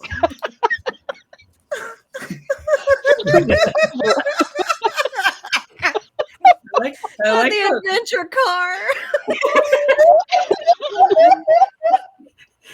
No, we're just gonna back it on out. This whole clown car. we're gonna What's turn it worse around. is that your mount is a fucking techno-organic eagle or no condor, so it would just be like. It's also Thanks, sponsored by Roar. Adventure Cars. Oh my god. Oh, that's fabulous. So, did 2 of you say going to the murals? Yes. So, which murals are you all going to? Because there's the sun depiction on the north. There's one mural between one arch on the left and one mural between the other arch on the right. Jinx would go left. I would probably go right. And Cadix is taking a look at the sun.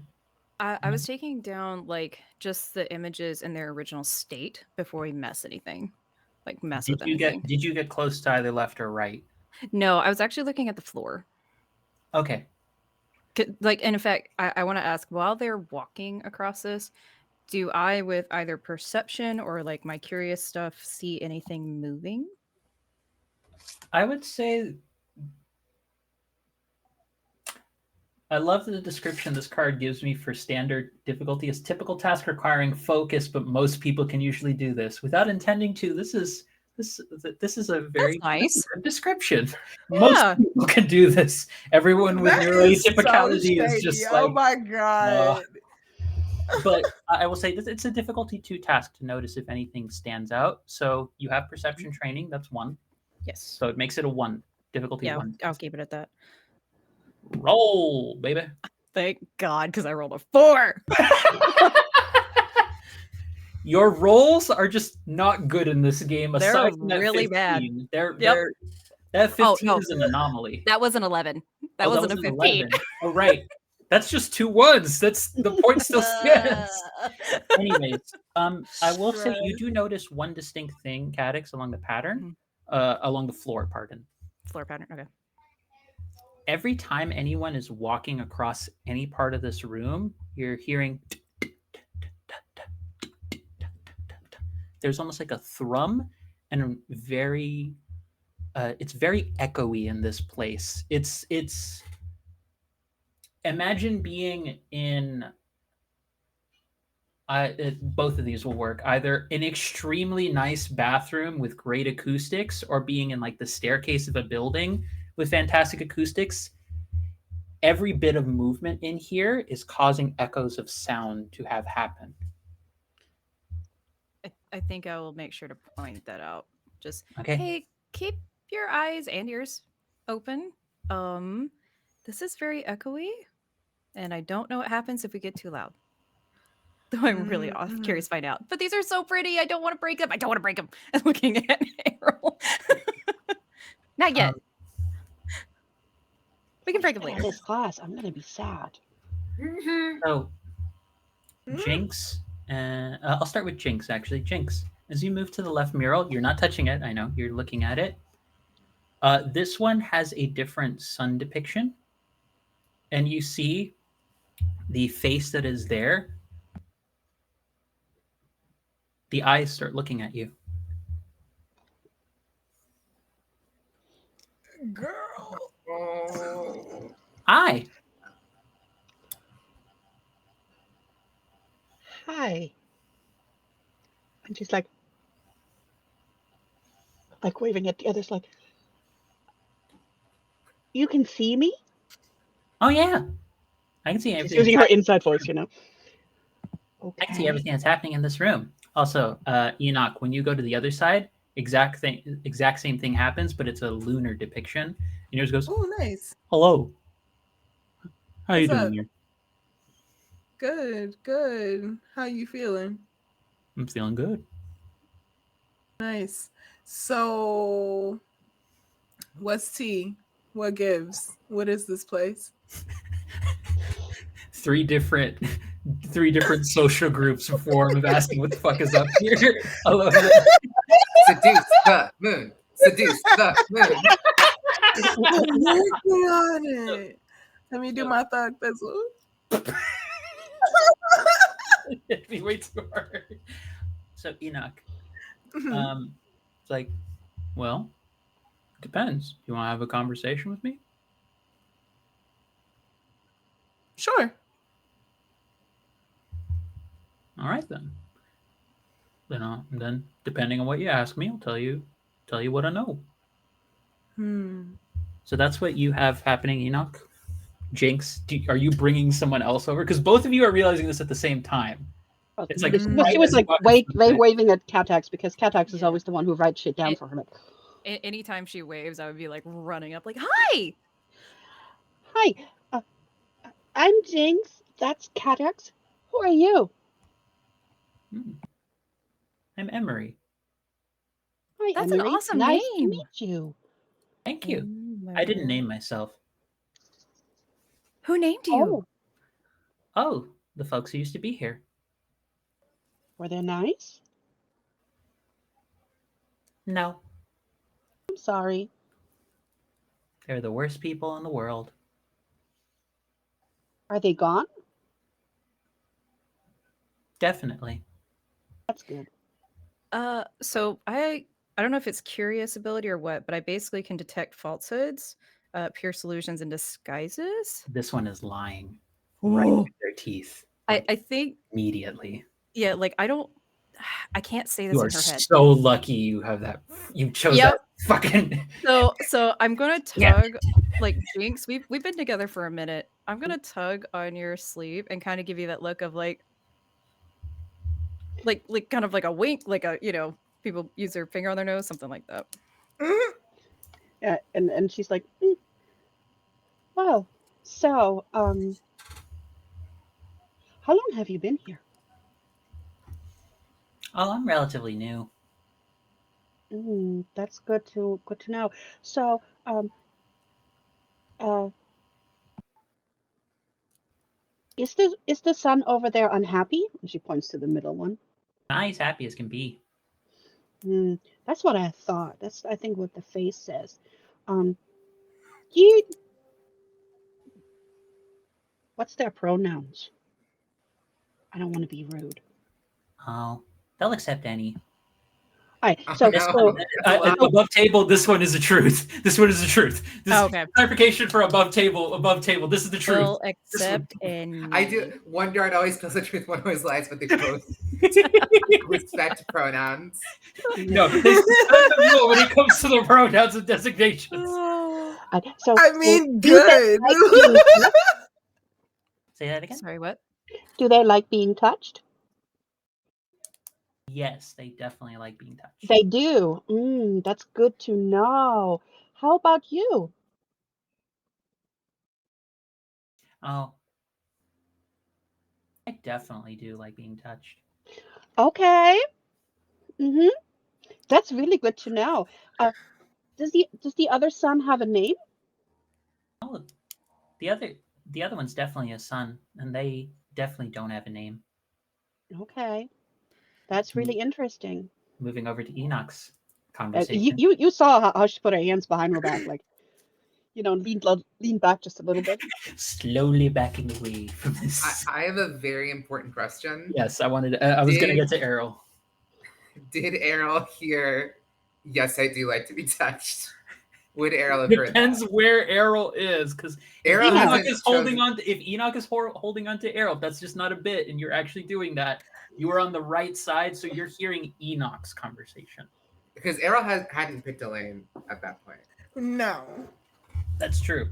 That's fair. So That's fair. did you? Okay, the question becomes: did you sprint towards something, or did you try to touch something before? My cats are fighting. Why are you asking that question? You know it's yes. It's the matter of which one. Okay, so with that in mind, if Enoch had seen you try to go for something, yeah, he would have grabbed you up. Yeah, I think I sprinted towards Enoch specifically. Okay. Okay, Mhm. but so I will give you the information that Errol gets to respond to through Enoch's conversation.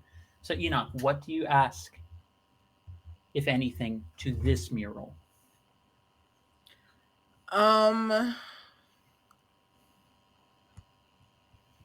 Who are you? I'm Abraham. Abraham. It's a pretty name. I am Enoch. Not a very nice name. I appreciate that.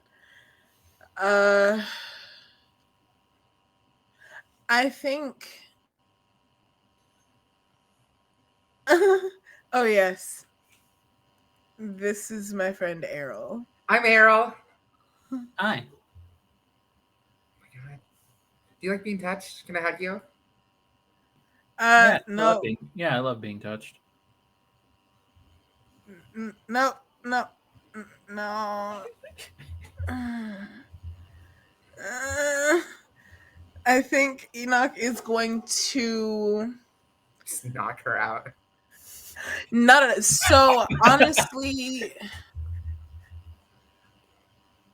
I want to know if this, like, what you said, it's a mural. Is it like a tapestry? Think more like full on wall mural, like the muralista things that I mentioned see. last week. The very like Diego Rivera, Frida Kahlo kind of style, like full murals that will happen on an entire wall segment. It's kind of like that, except this one, it's almost like if anyone's ever seen the art installations where when you look at them directly, they look flat, but when you move to a side of it, they pop out 3D. That's what each of these mural faces has as a thing. That's what makes it more distressing, because you see how much of the face is actually sticking out. Oh. Yeah. So is this like a Numenera? Is that what this is? That is a very good question. Give me 2 seconds. Here. I'm glad that we have a nano on both sides. Yeah, so I'll put it to you this way. This is an intellect task of difficulty 2. Mm-hmm. Now, you're trained in understanding what Numenera are, so that knocks it down to a 1. Mm-hmm. So my edge is an intellect too. So you edge reduces cost for abilities, remember? Oh, right. Sorry. It's a couple of similar terms, but they are yeah. Before answering, Carol? I have basically training and ability in meeting new people or like talking to people. Would that affect this at all? You know what? I'm going to give you a similar thing to what Cadix has, because you can tell. You wouldn't be able to tell whether or not this thing is lying, but you can tell that this person, this being, whatever they are, they're being upfront all the time. They are always telling the truth. Oh my gosh. The other one is lying all the time. I'm so glad I picked this one because I have disadvantage on knowing when a person is lying. Yep. Yeah. That's why I was like, damn it, Cadix went to this one and has this. I forgot about that. This is actually specifically designed for Cadix to just make it nothing. It's almost black or blue? Juno. Oh my god. I guess we go with Juno instead of blue, but I want to say blue. Thank you. My cat is being a cat. Okay, so my difficulty is a 1. That means I need a 3 or higher, yes? Yep, correct. Okay. So this shouldn't be. What is that? 18. Jesus. Yeah, you're good. You're good, bud. Holy. Just Fuck. the letters and like calculations start flying around your head. This. He's doing it. He's really doing it. I'm gonna make this even better because Enoch is canonically black. It's just fucking Morpheus moments like he's starting to believe.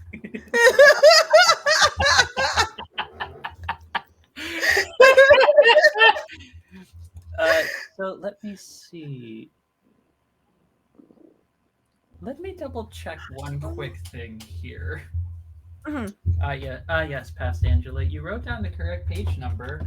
However, you forgot to specify which book to look into. So give me 2 seconds. 2 shakes of a lamb's tail or 2 shakes of a bull's tail, whichever takes longer. Enoch, what do your cool as fuck eyes see?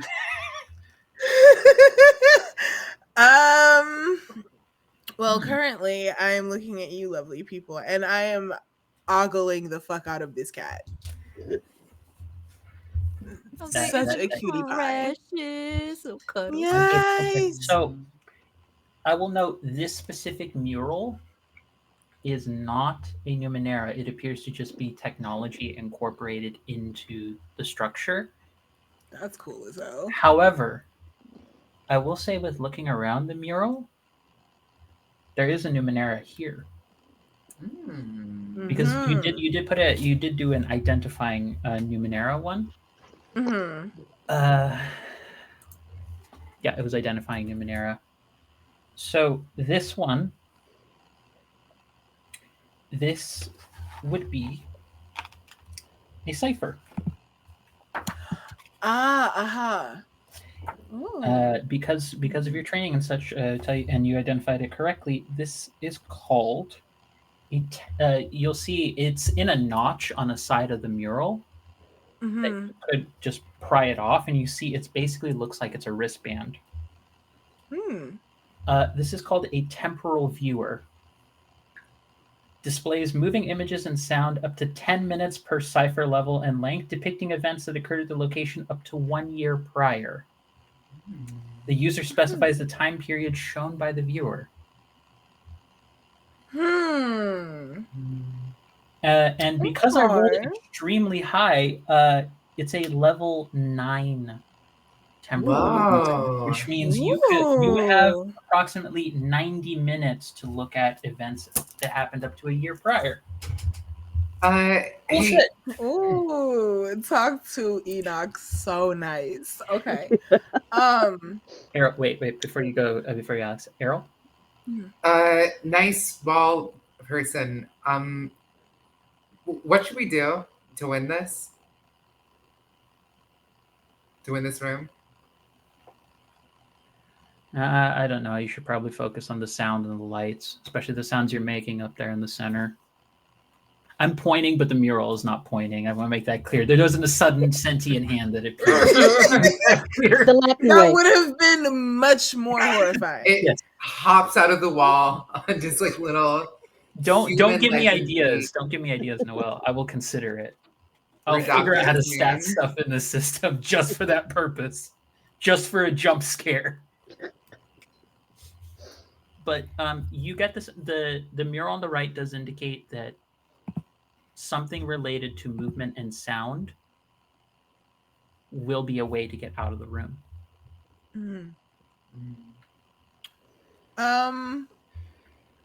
Okay. So in the last year, has this room been won?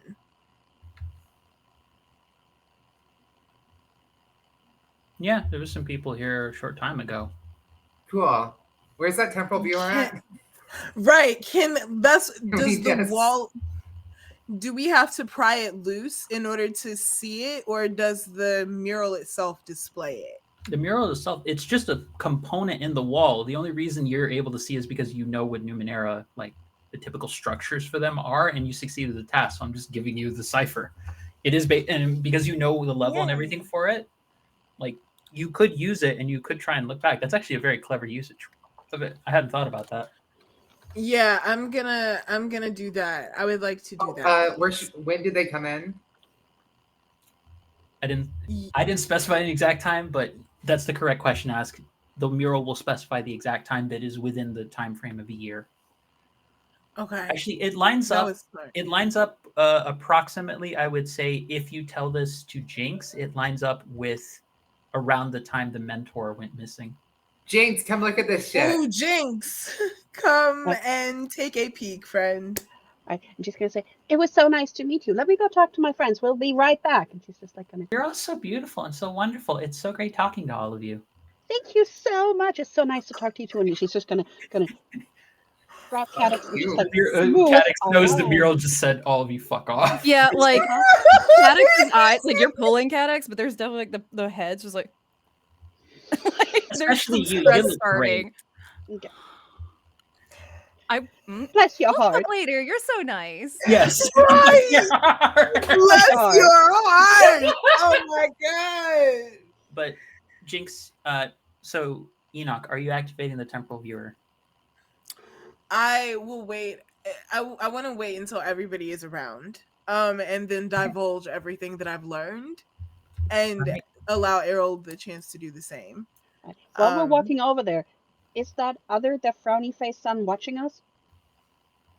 Nope, that one does not appear to have any sort of actual sentience to it. Okay. So as we're going over, she's like, that one is such a liar. Don't you dare touch that one. That is just going to be bad. You know, real quick, do we know that they have sentience or not?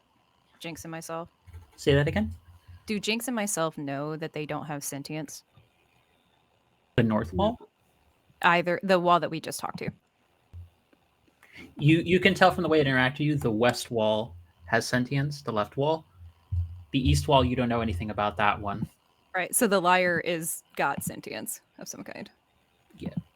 I mean, he told me that the frowny face son is happy. Seriously, even if you weren't here so smart, I'm not that stupid. No, you can definitely tell he was absolutely an asshole. And I'm like looking like over my shoulder at him. And in a minute, we'll find out what's going on. And there's like a little bit of an evil glint to her eye of like. As we get there, it's like, damn, that son over there is a lying butthole. He was super rude to all of us. I had to bless their heart because, gosh, so rude. Oh. Do you want me to murder? Know what? Sorry. Let's get through Maybe here first. later. We'll just turn them off. Yo, wow. Okay. So so here's the everything of it all. Probably there's introducing themselves here. to, you know. Yeah. Yeah. And then You say, guys hey, your can, friend you know. Emery is a butthole. It's been like that ever since he was installed. Total scrotum. Jinx, what was that? Can we replay that on the temporal viewer? in front of kids. You know, the kids don't know what a scrotum is. Yo!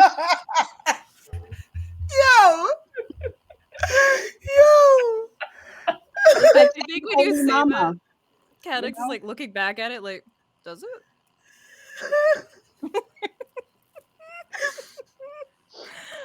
Okay. Can Jinx get an XP for that? That feels like an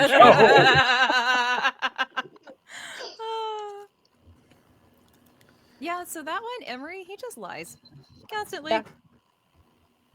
Total liar. Yeah, sure, it has like its time and its place, but I don't really see one for now. I don't think that one can actually tell the truth. He told me that frowny sun thing is happy.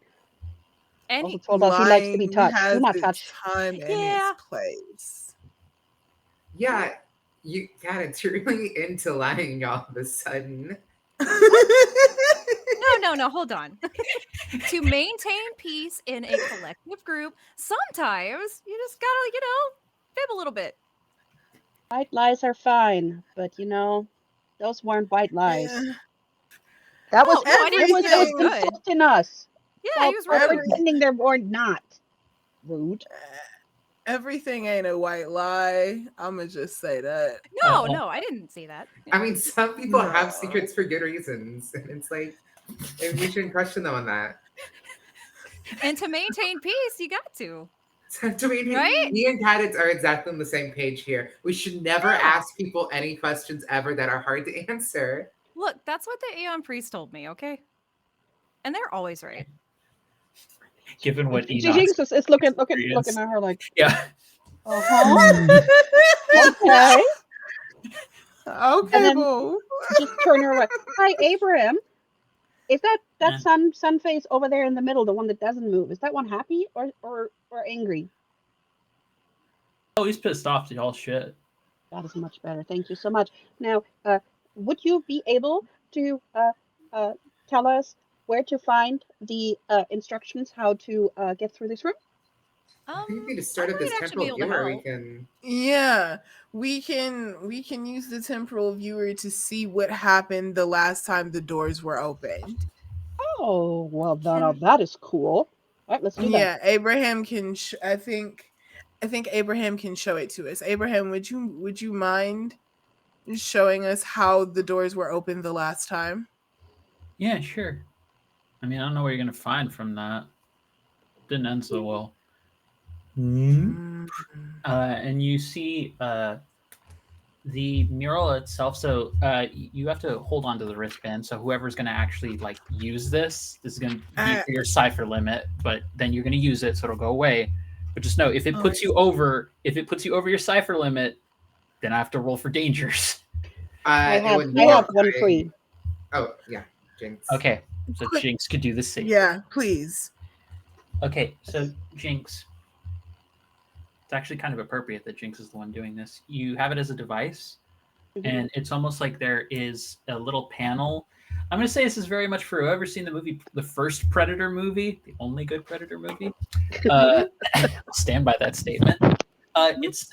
It's like 5 square panel, sort of little pad that there is a sequence that goes down over time, and then once it reaches the end of it and it goes dark, then a mixture of a sun and moon motif appears. And when you press it, boom, it begins to show.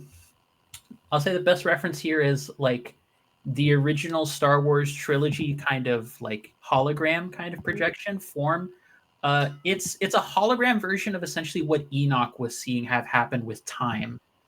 Because it's almost like you're going through, like if you're watching a YouTube video and you were like scrolling it along each side to just try and find the spot, you do come to a spot where there were people in here. And you actually see a very rugged looking individual. He seems to have a pair of spectacles, kind of a square, very severe haircut, relatively short. Looks like he keeps it trimmed very thin in order to ensure like it's not getting in his way during travel. The exact opposite of my hair right now, essentially, because my hair is not bent for practicality or even my own comfort. But he looks dressed kind of similar to Jinx, except he seems more like I think kind of closer to like a traveler's spelunking equivalent. But you see, he's here with a couple of other people, and it looks as though he is taking a look through. He has a notebook very similar to Cadix's, not because it's like the same, they're related at all, but just he's doing the same exact pattern of what Cadix is doing of writing down a bunch of notes. And this is a common thing that you saw from your mentor, Hiram, as you have been kind enough to give the name for me. He's just going through it and he's like, okay. He notices the sound thing that happened, and the other people in his group are also like, okay, so if we hit here in this pattern, and they do a pattern the stained glass ceiling, the shards alter, and sunlight comes through, and it hits certain spots on the ground. And another person is like, "Wow, that's fascinating. That's really cool." But then this person accidentally gets close. It's a relatively young looking fellow. I'd say probably late 20s. Very blonde hair, very like baby faced, and his arm ends up in the pathway of the sunlight, and you watch as it gets partially burned, and he's just like immediately pulling it back. And Hiram is like, "Stay out of the pathway. You need to be careful. Is everything going on here? Okay." Looks as though these are all sound triggered. Let's see. Then you see he very daintily. It's almost like he has the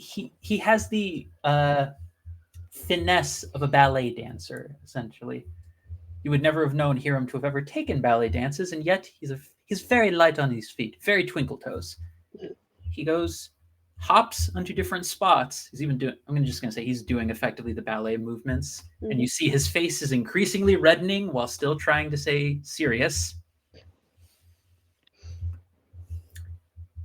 As he does a certain arrangement of dance, the light patterns on the floor change, and as they do, the sun mural, the face slowly goes from frowning to smiling. And as it does, the northern wall begins to rise up.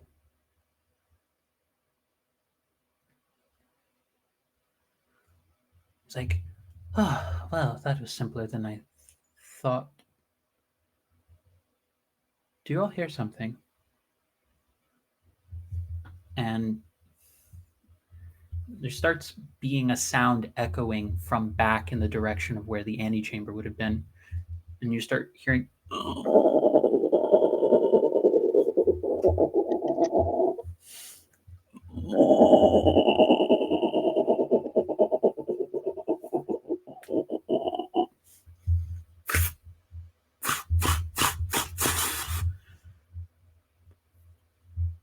that same sound of that same sense of focused, concentrated sound starts moving into the room.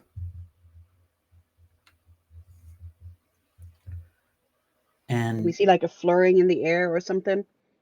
You see something distinct. I'm just pulling up the description. But yeah, you would have seen her the moment she sees like his face. It would have been like.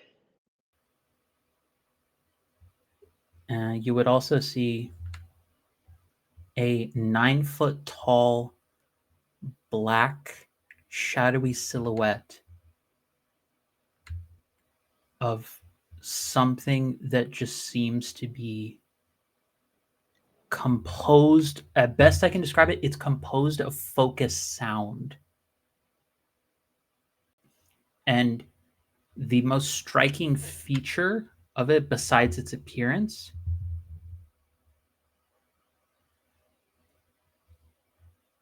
is this constant noise of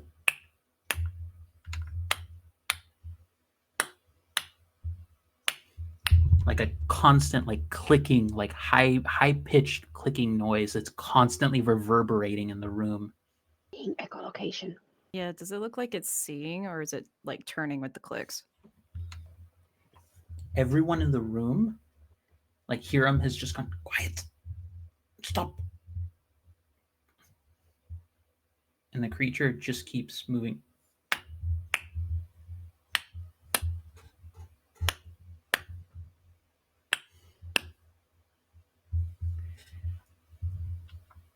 But that is not the only thing that is in the room. As if drawn by the light from above, the shadows of the three companions to Hiram,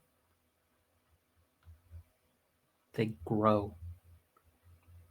And it seemingly splits off from where the person's shadow should be. Are they Peter Panning? Yes, basically. And you watch as... Now, this is what you all see. The group does not see this. The creature that I'll just tell you right now, it's called a clicker. It's just constantly making this sound, and it seems like it's trying to pick up where they're at, but it can't. But you watch as the hands of the shadows behind two of them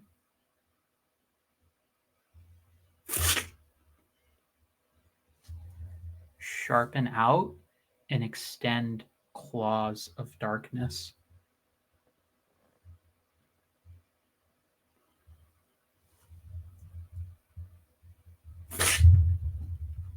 Two of them immediately drop to the ground, hurt,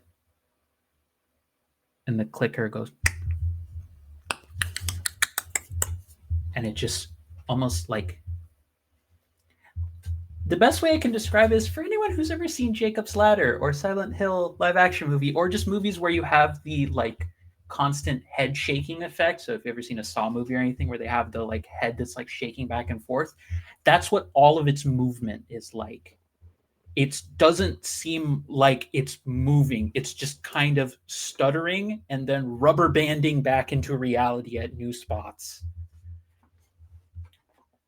The clicker pounces on those two, and Hiram and the other and the one like young faced companion, they try and make a run for it, for the wall that's been opened, and Hiram like scratch it, like seems to like hit a cipher of some kind that unleashes like a bright light, but it only lasts for about a minute because it seems like it wasn't a particularly potent one.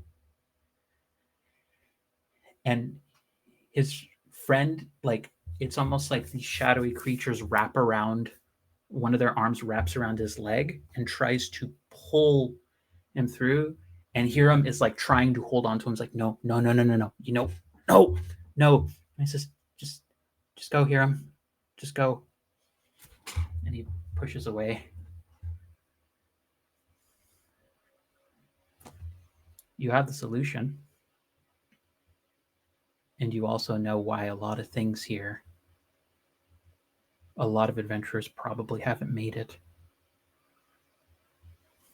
Specific. So they didn't talk to the wall at all. Nope, they did not talk to the northern wall.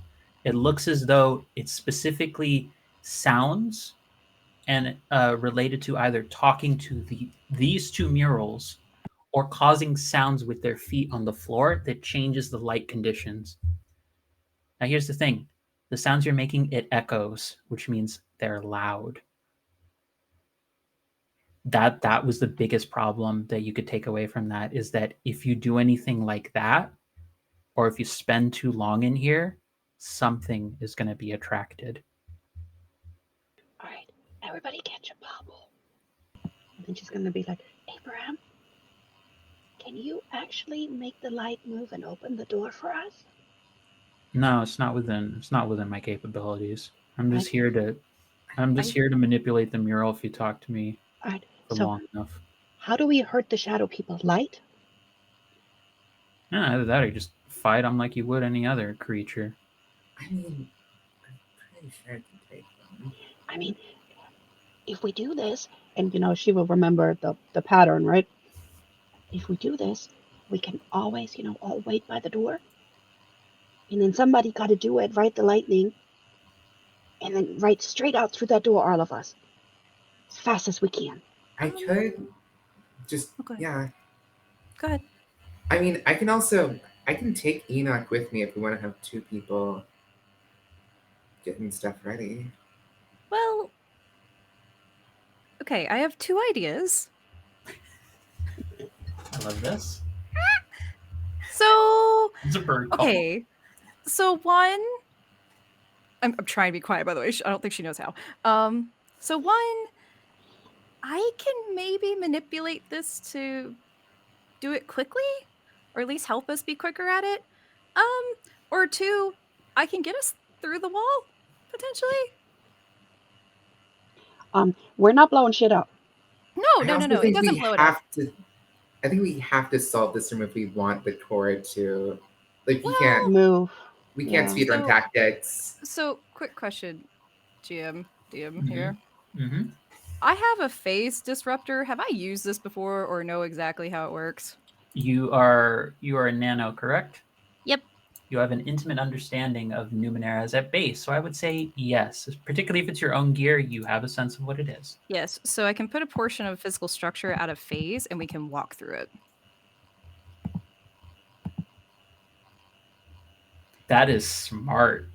So we don't That is technically have to clever. make noise. Now, Oh, I have because no the room idea. already moved into the place. Because when we open the door, it already has to be there. So I don't know if we want to do that. Now, given I'm sure there's going to be a consequence to that because consequences. But but we could try it. Or the other thing is, I can try to get this machine to give us a clear answer. I can't hear you. Your lips are moving, Enoch, but I didn't hear a word. Oh, right. I was muted. How would you do that? Well, above table, I have an intrusion called Convenient Glimmer, which gives a clear answer or suggestion. Oh, clever. Let me find my DM intrusions, actually.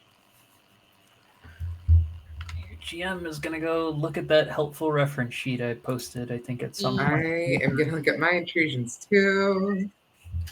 Just Oh, cool. I got that malfunction thing too. That overlaps. That's cool. Oh, yeah. The fortuitous I malfunction. don't think we want to break it. No. I don't really want to break it, but thing. you know, and if something's broken, I can make it help us.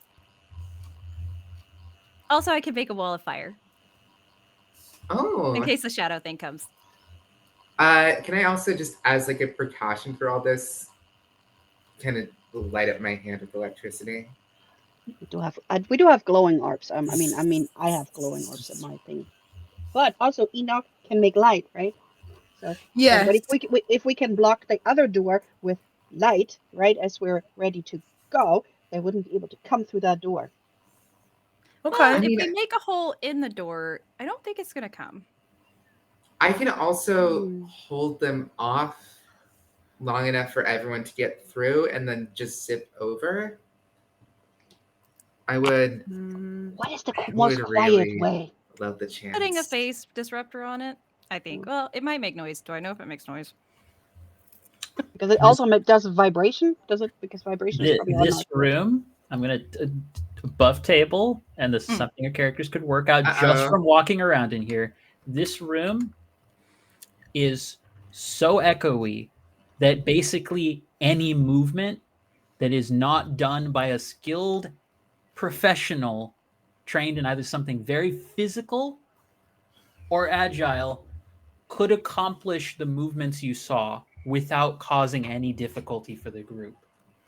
So Would a phase disruptor make a lot of noise? a phase disruptor will still likely cause some noise, but what I'm saying is the problem is this, to break it down at its simplest. If you do the patterns without it being someone specifically succeeding on a task for it, the creatures are going to be alerted. That you have that sense that it's so loud in here right now that without the highest level of finesse, this is not going to happen. You could do the phase disruptor and do all of that, but even just walking across the room is going to draw something here. It doesn't, I'm not saying it won't work. I'm just saying no matter what you do, unless you do that specific route of doing it, of opening it up and finding a way to just shut down the echoiness of the space in some way, creatures will be alerted. Like you get the sense that this room it's not a trap. It's just given the nature of how it's been designed. It's very much becoming like a funnel to catch anyone trying to get through here because most folks don't notice the noise being a problem to this degree. It's only because your group has chosen to look through the files, has asked the murals, has experience with talking to them. Like the fact that you know what you know now is solely because you've been good on rolls or have the exact skill set to know this. We just muffle our shoes so we can. That Over was there. exactly it. I was gonna ask if I can use hedge magic to do that. Does that qualify as a small trick? I would say yes. I hadn't thought about that. I would say that would work. I Because would then say if you do that, it will work. You just have to keep doing it a couple of times for the whole group, or alternatively, I would say that is a powerful enough ability, though it's very small, that because I saw Errol raising her hand to do the finesse and the agility thing earlier, it would lower the difficulty of her task to try and do Exactly. something. I can also help. I Yeah. have hedge magic if you want to like alternate. Yeah. Let's go for it. Yeah. Yeah, so we could be quiet, moving over there, and the only one who would make noise is, it would be Errol. Errol, but you But would, yeah, but we that's can the whole muffle. point of it. What I'm going to essentially put down to be, I'm going to make this a difficulty 5 task. This is extremely geez. hard, but hedge magic alone already makes it 4. Okay. How about this? I can also spend. I have edge and speed, so I could bump it down another. To 3. Well, that That's and 3. let's put it this way: if Enoch will do the hedge magic, if it goes wrong, I will find a way to make it work. And above table use convenient glimmer to do an intrusion. Okay, so Okay. Errol, Difficulty 3. difficulty 3. Let's do this. Let's see, because this is a role that determines basically what the start of the next session is going to be. So no pressure. I'm using my consciousness to like know what the machines are up to. No. What did you roll? I rolled a 5. And you were at difficulty 3. So I would say even with that would drop it down to 2, Which is 6. which is still not enough. Could I actually use one of my intrusions? What do you have? I mean, I do have something that's called serendipitous landmark.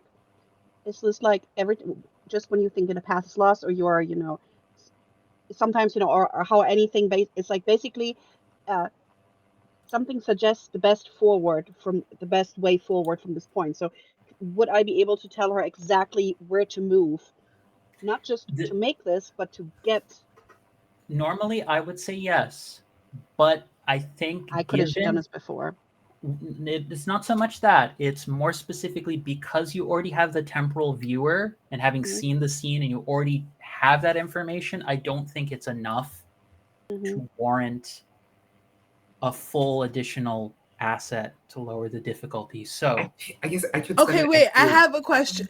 Yeah, is that a thing we can do? Say that Spend again? an XP to re-roll? That's true. If you're willing to spend the XP, that is a reroll. If you want to do that again, I feel like it's probably an important reroll to have. So I will spend the XP. Okay, this is still on the difficulty 3 from your original one. But that you got one from Alex. And that is count. That is 7. It was cocked. I'd say roll it again. Okay. The GM being nice. What did you roll? Was it nice? That was a 4. Did you say 4? Yeah, it was worse than my original. Oh no! Should have just taken the 9. Hold on. I gotta double check one quick thing. The reroll uses the better result. So what were your 2 results? It was a 5 and a 4. So Neither of those, I don't think it's neither. enough. Yep. So, folks, okay. There has to be here something. is what I'm going to describe for the scene.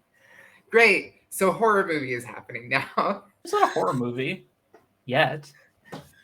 Let me do my business first. Also, I will note for the record, peek behind the curtains, Noelle did ask for a potential combat scenario for this session, so you get it right at the end. No, Alex is Yay. stoked. Enoch is already over it. So, I will describe this. Can I say how I fuck up? Yes, please So tell me. I do every single thing perfectly, and then I look at the group and I say, finished. Finished. Yay. Ta-da! Yay. The northern, the mural smiles, and there's a moment of just being like, yes, we did it, we're all good. Like there's that moment. I imagine it's very. I'm gonna steal one of my favorite movie horror tropes, which is it's like most of the group seeing what's coming, and the one person who's involved is like, "What's going on? What's wrong?" So, Errol, you're like, you do the finish, and you're like happy and everything, and you're looking towards the mural, and everyone else is also look towards it, and then look back at you. I'm going to say what will constitute a long distance from everyone else, but a short distance away from Errol. You once again hear the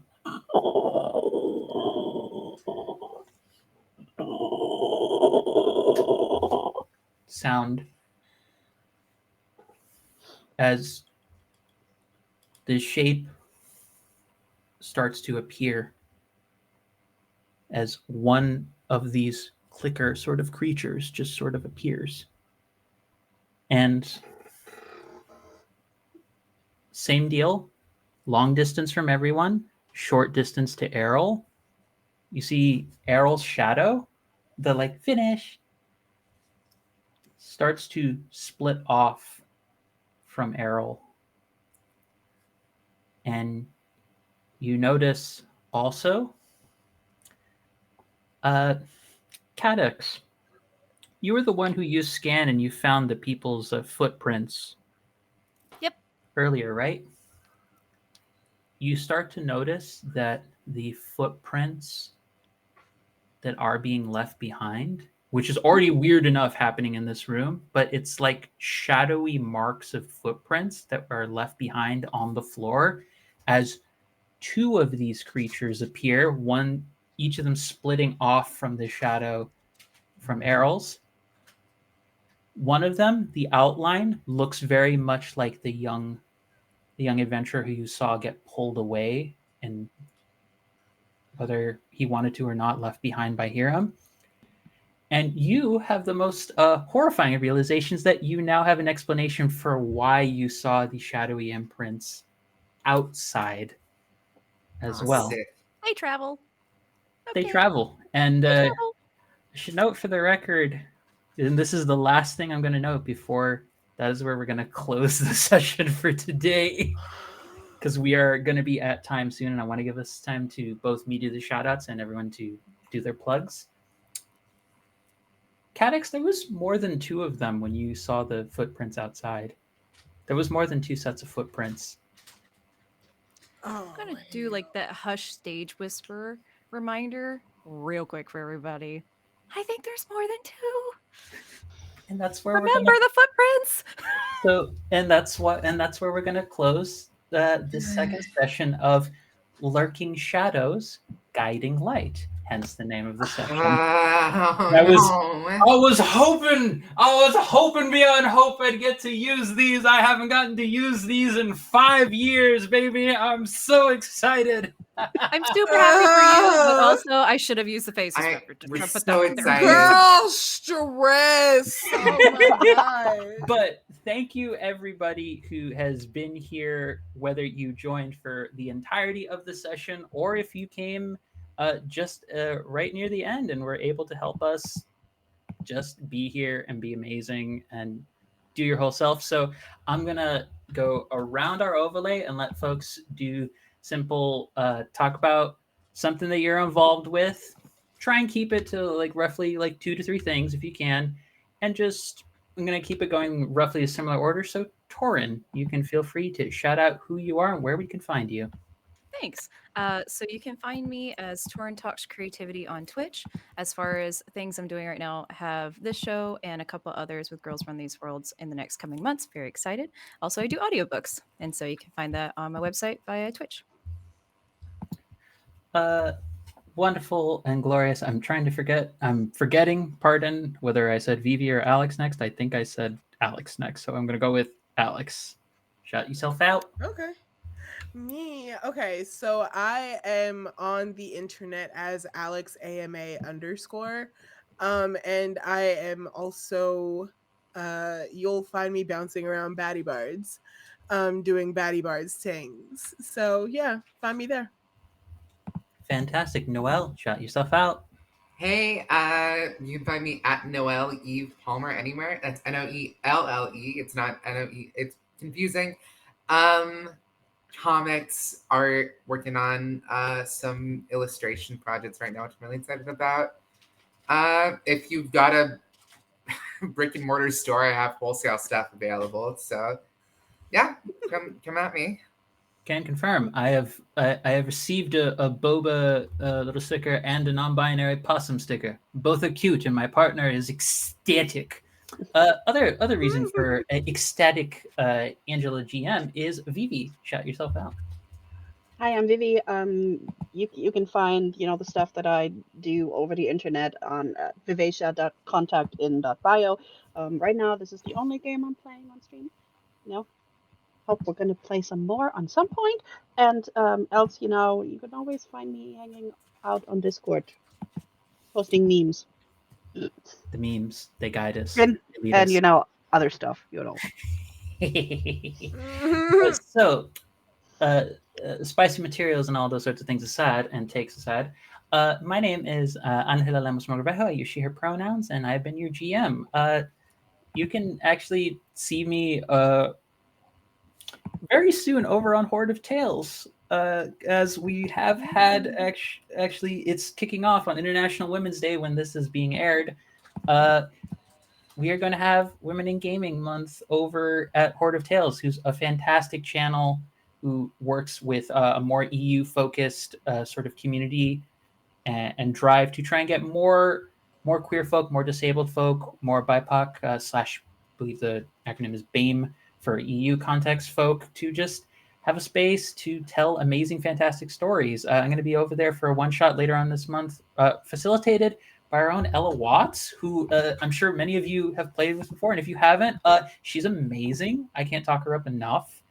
But so I'm going to be over there and also continuing to do director's council work, with GRTW, as I'm head of safety and also the creative director for Girls Write These Worlds. So some very important shout-outs I need to do. Vivi, on the topic of some games to be involved with in the future, we actually have 2 casting calls coming up. 2. Number 1, Into the Black with Anya, using the Serenity system. Sign up for a nice, easy job, a simple heist, and a priceless artifact. Find a ship, find a crew, keep flying. If necessary, be a leaf on the wind, but don't end up how that guy ended up, because that was sad. Shiny. It sucks. Secondly, Salvage Union with Michelle. We are so grateful to be sponsored by Leyline Press, where we are going to have a miniseries of post-apocalyptic wastelands inhabited by mechs and the pilots who scramble to keep them together. So both amazing series are going to be coming up, and got to give a little bit of shout out to our currently starting or ongoing shows. 2 p.m. Mondays, 2 p.m. EST, I believe is the time, if I have that right. Wander wet and weary among the members of the House of Rookwood with GM Maddie. Obviously, you can catch us here on Fridays and Sunday at 11 a.m. Eastern. We have, for all of you, the premiere of our fantastic Dragon Age game, All Templars Are Bastards. Can confirm we support the sentiment with GM Humaloo. Our own Fantastic Torin is going to be in that game. I love them. They're fantastic, and they're going to be amazing in that game because all the characters in that game and the entire crew was fantastic to do a safety session for, and I'm looking forward to it. So, with that all out of the way, thank you everybody for joining us here. Thank you for taking the time with your evenings.